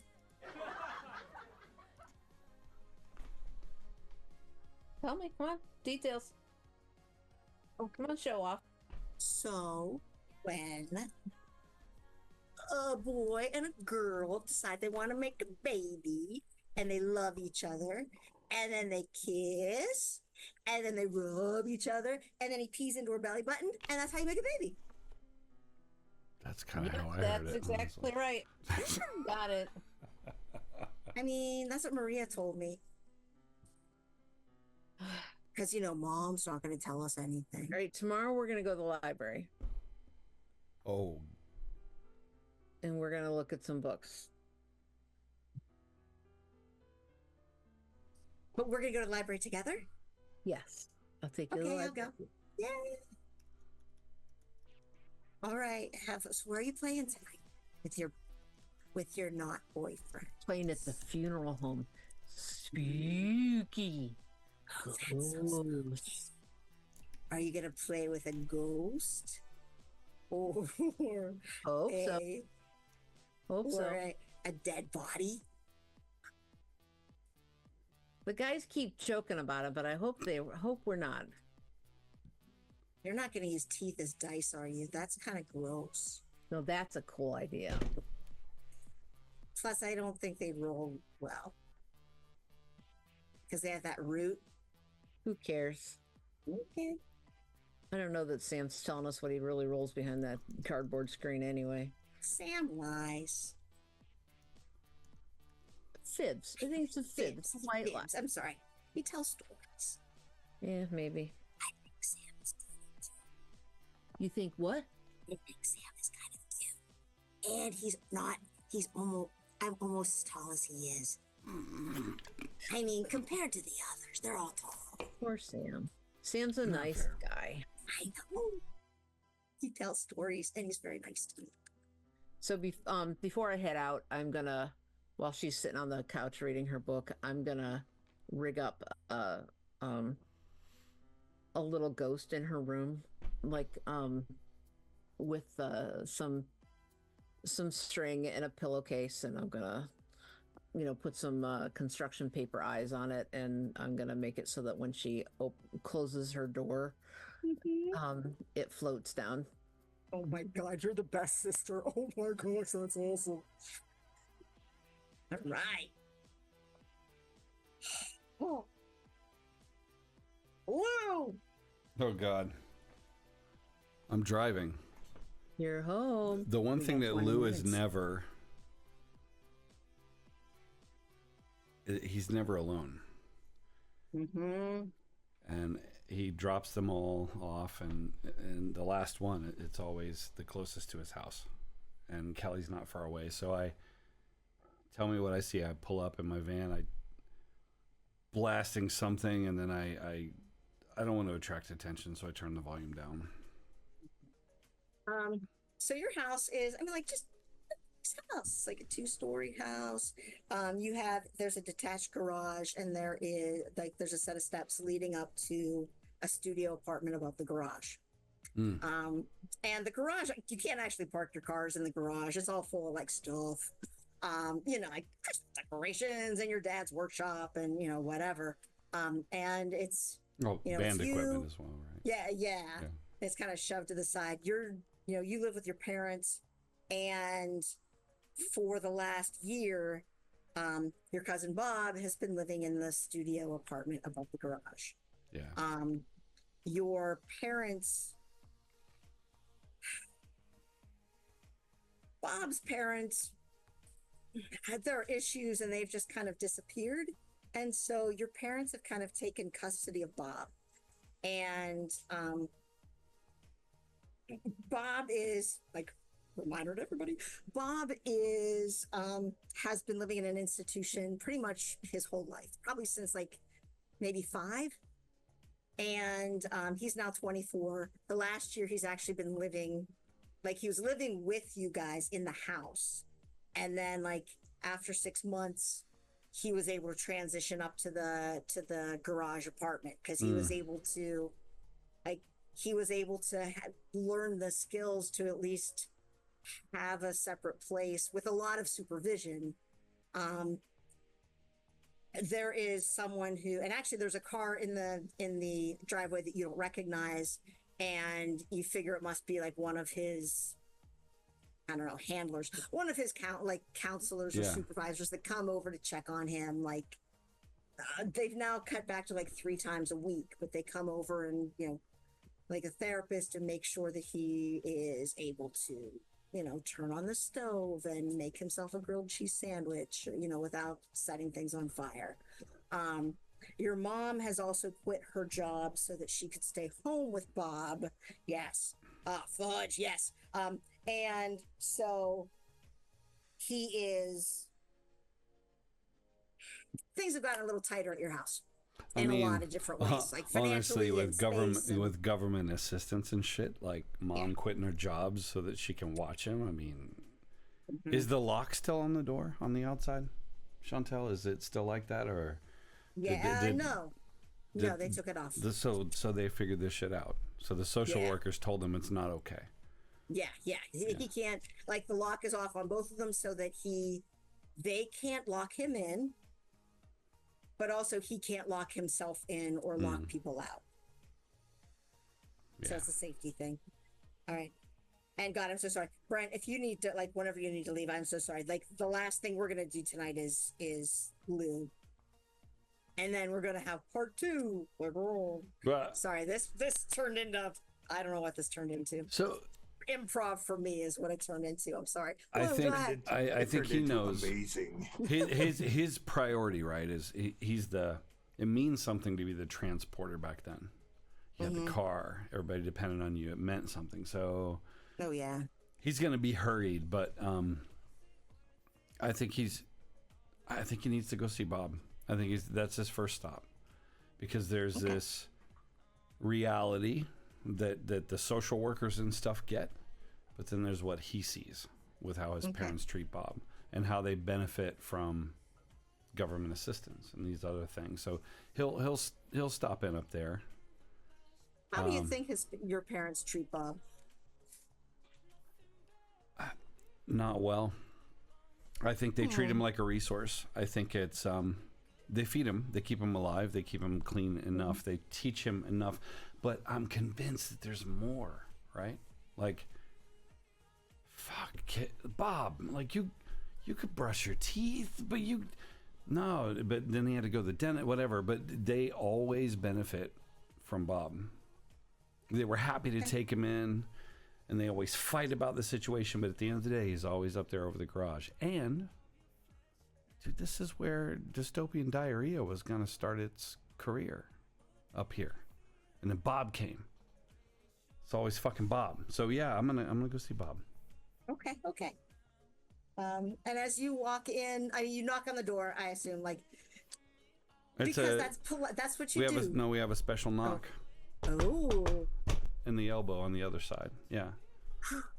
And you hear these like footsteps running to the door, and the door like is ripped open, and you are just grabbed into this gigantic hug. Whoa! And you're tall. Bob is probably like 2 or 3 inches taller than you are, and he grabs you and actually like picks you up off the ground and like hugs you. Oh my Lou, I love my Lou. Hello. And puts you back down. Thanks. I mean, come into my apartment. Welcome to my home. And he says it in such a that he has memorized this and he knows what to say. Did you miss me? Wow, you got. I squeeze his bicep.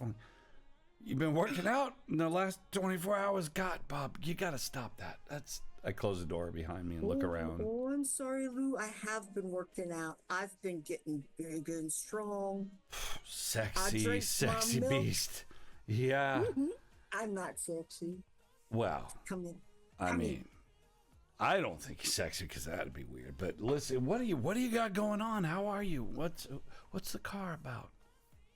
Oh, and you see this this woman. She's in her 60s. She has her hair. Oh, there's someone in here. Bun. Yeah, there's someone in there, and lovely. she's just like, "Oh, hello." I'm so Lou? high too. School social worker. I look at her badge. Oh, I'm with the county. She's covering it up, or she's showing me, or what? Like. Yeah. Just and I'm the new person assigned to Bob's case. Oh. And case he cycles through caseworkers because it's hard. It's a hard job, and Bob's hard. It's hard to keep it. Yeah. And I mean, and working with 20 Bobs every week. Are my parents exhausting. Not so? She's like a para or whatever, sort of like that. But my parents aren't around. Is this normal? Oh Oh yeah. Oh, Okay, I'm sorry. I'm Mrs. Newman, and I am, I am Bob's new caseworker. Yes. I asked your parents were up here. I've been here probably about a half an hour.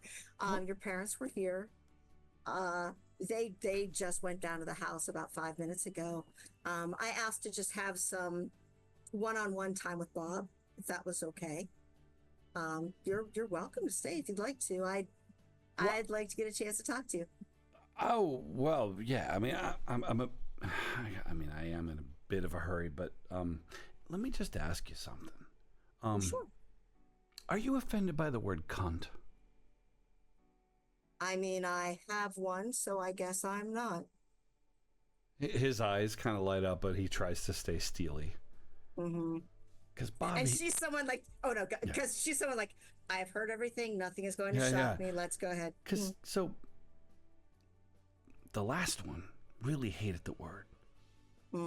But we watch a lot of British comedies together, and sometimes, like the underground ones, like they have.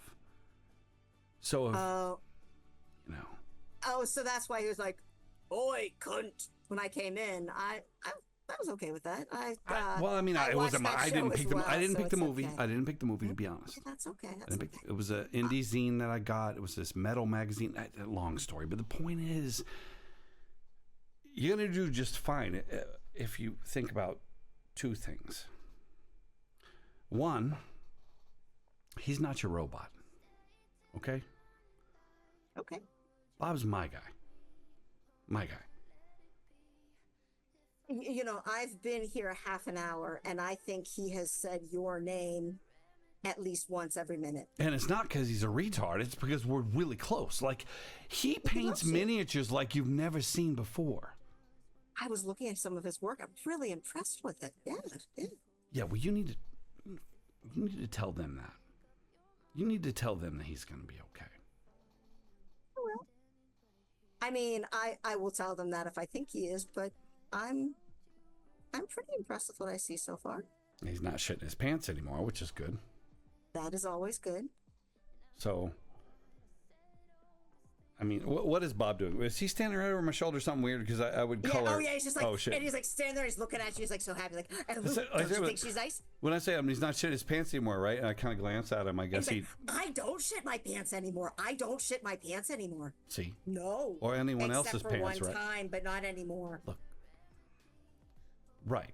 So, hey, I just checked in because I don't know who you are. I don't recognize the vehicle or whatever. So we're good here, right? Like he stays. He's good. We cleared the paperwork problems and all that. Oh yeah. I'm not here to take him away. I'm just here to work with him, to talk to him a little bit, see how things are going. I mean, if you had time to talk, that'd be awesome. I would like at some point. Well, actually, you might not be in the best condition to talk right now. That's okay. Why would you say that? I don't know what you mean. I'm fine. I am fine. If it's about, I am. If it's about Bob, I got you. Okay. I mean, it is absolutely about Bob. That's fine. Well, I think you seem to be very uncomfortable talking to me while you're under the influence of marijuana, but I'm okay with that. That is a big statement. I just dropped my friend off. Her name is Kelly. She is an absolute stoner. She smokes so much reefer. It's ridiculous. And Lou, I'm not judging. I am not judging. All right then. It was still Kelly. I'm just stating it. I mean, if I judged people on what they did every second of every day, none of us would pass. So don't worry about it. It's okay. Well, but isn't that your job? I mean, look, I'm just saying. If you want to stay out here so your parents don't see you or smell it, I'm fine with that. It's not like that. Look, you know what? Can I have a card? Do you have a card? Sure. And she reaches into her purse and here you go. And so I think the camera sees. He opens his wallet, and it's fat, but there's no credit cards. Obviously, kid that age, there's no cash. What there is a stack of increasingly rumpled cards from these people. He puts it in the front, and he makes sure she sees it. And he closes it. I got to check in with my mom. Okay. You should probably change that out because I think it's expired. She she's pointed the condom. The condom in your wallet. It's like that's expired. Crackling. You need to get it. Yeah. So she does that, and just in case. And I think being the surreptitious guy he is, right? Thank you so much. You're right. And I think I bring her back here, and I slip the condom out. I got to go see. It was nice meeting you, though, and I go to shake her hand. It was nice meeting you too, Lou. And I put the condom in her hand. Oh, yeah, I'll take care of that away. for you. It's all crunchy. Bob, you know what? I will take it with me because if your parents see an expired condom in Bob's trash, I think there will be problems. Take it with me. Yeah, because, right, Bob? Yours never expire. You use them like the first day. I don't even use condoms. I don't know what they're for. You're welcome. You're welcome. Oh. Yeah, I don't know. I lean in and I whisper in his ear. When you hear my engine crank up, show her the Armageddon, which is the thing that always flips the people. That's why I have these cards. Show her the Armageddon. And I hug him. Quick check in with mom and dad. I think he's like the ghost. He's the kid that goes in past the loud swinging, clattering back door. Oh, yeah. Hey, Lou, I got to tell you about my new job. Don't forget. Who said that? Bob? Bob. Oh. No. What's your job? Buddy, I do got to go. I know. Well, I work at the grocery store. Yeah. And I'm making deliveries now. I deliver. You deliver? I deliver. Oh, wow. What do you deliver? I even have a pin with my name on it. Let me see. And he let me see it. Pulls out his pocket. It's like B-O-B. They spelled it right. Wait, did you write that? Did you tell them how to spell it? You must have. They wouldn't have known otherwise. High five, buddy! High five! Yeah. So your paycheck. What's that? Oh shit! I don't believe I'm asking this. What's that look like? You giving it to mom? No, they put it. They have I don't know.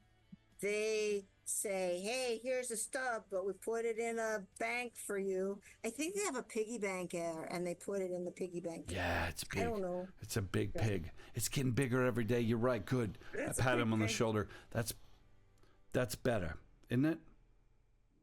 That big piggy bank. You didn't know where I was going before. That's yeah, that's good. I didn't make money before. I was nothing.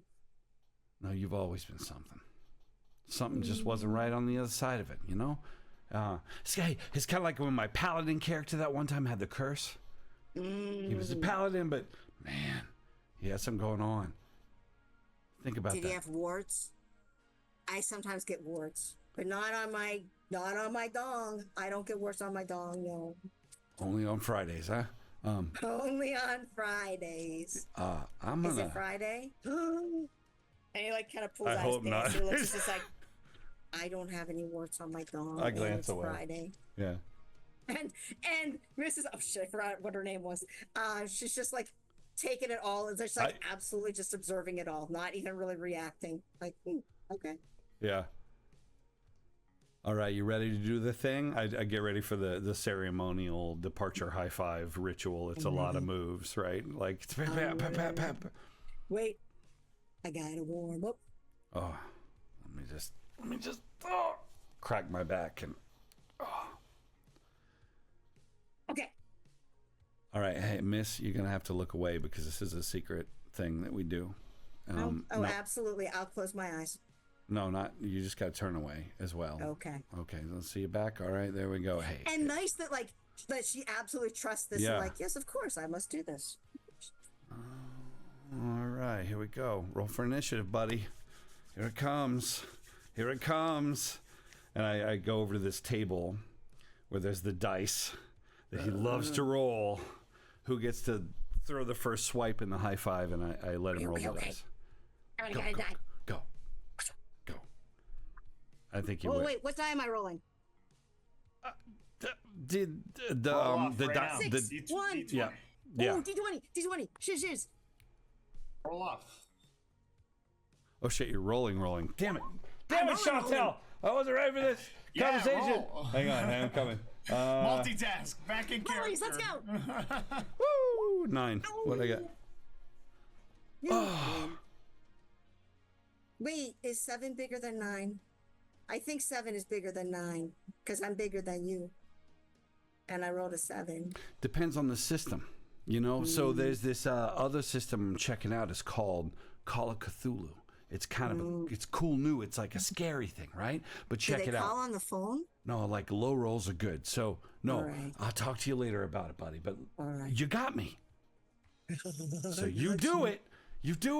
And I'm like dreading because he's so strong. I'm like, the first strike is, I'm like, Goodness! And he like smacked down on your head. Yeah. Okay, do it back. okay, just fuck. Yeah. Come on, lulu. I give him the. Good job. I'm not gonna shake his hand. I'm just gonna. You broke my hand again, man.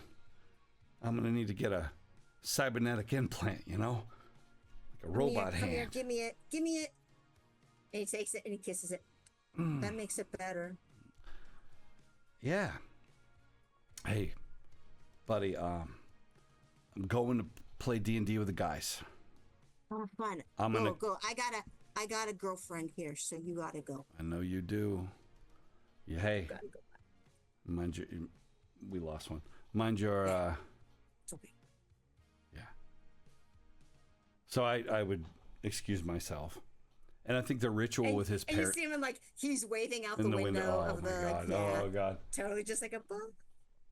I would be as with my parents. It would be this. This is the way I was when I was a kid. It would be in and out with as few words as possible. Oh yeah. He has a way to his room that generally avoids. So my father is probably halfway through a handle of whiskey by now. My mom is who knows what, like she's going through the checkbook or whatever. But I'm just like a ninja. Oh nice. You know, Yeah. grab my bug out bag, which is like it's kind of in the bottom drawer behind my clothes that are never worn. For you know, it's got my pot and an extra change of underwear or whatever, and some new condoms in case I need them. And out the door, like I'm out. Yeah. That's awesome. Oh, we lost Brent. Yeah. Yeah. Oh my gosh, I'm. Hoodlums Part 3 coming soon. I know. I'm just like, oh my god, audience. I'm so sorry. That was just like, let's just improv with the NPCs. But I had so much fun. I'm sorry. So as we have this kind of dissolve, and we realize that, like, oh, they're gonna get to pick up on the D&D game. Yeah. next time. We're going in. Holy shit! We're going to We're going to Barovia, bitches. That's such a good situation. That's right. Barovia or death. Barovia or death. Or both. Oh I my mean, God. Barovia and death, or Barovia, or death. It's a death. three-way thing. Or I'm Barovia. death. Yeah. I don't know.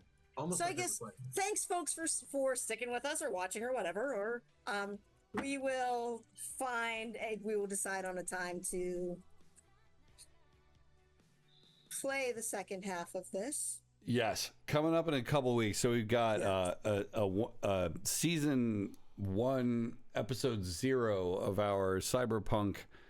I think we're going to stream it. There won't be an overlay. It's going to be super naked, but I think we stream it and let's talk characters. We could We push, don't have to be naked, right? we could push this in that place if we want. Just kick it off another week. 2 weeks.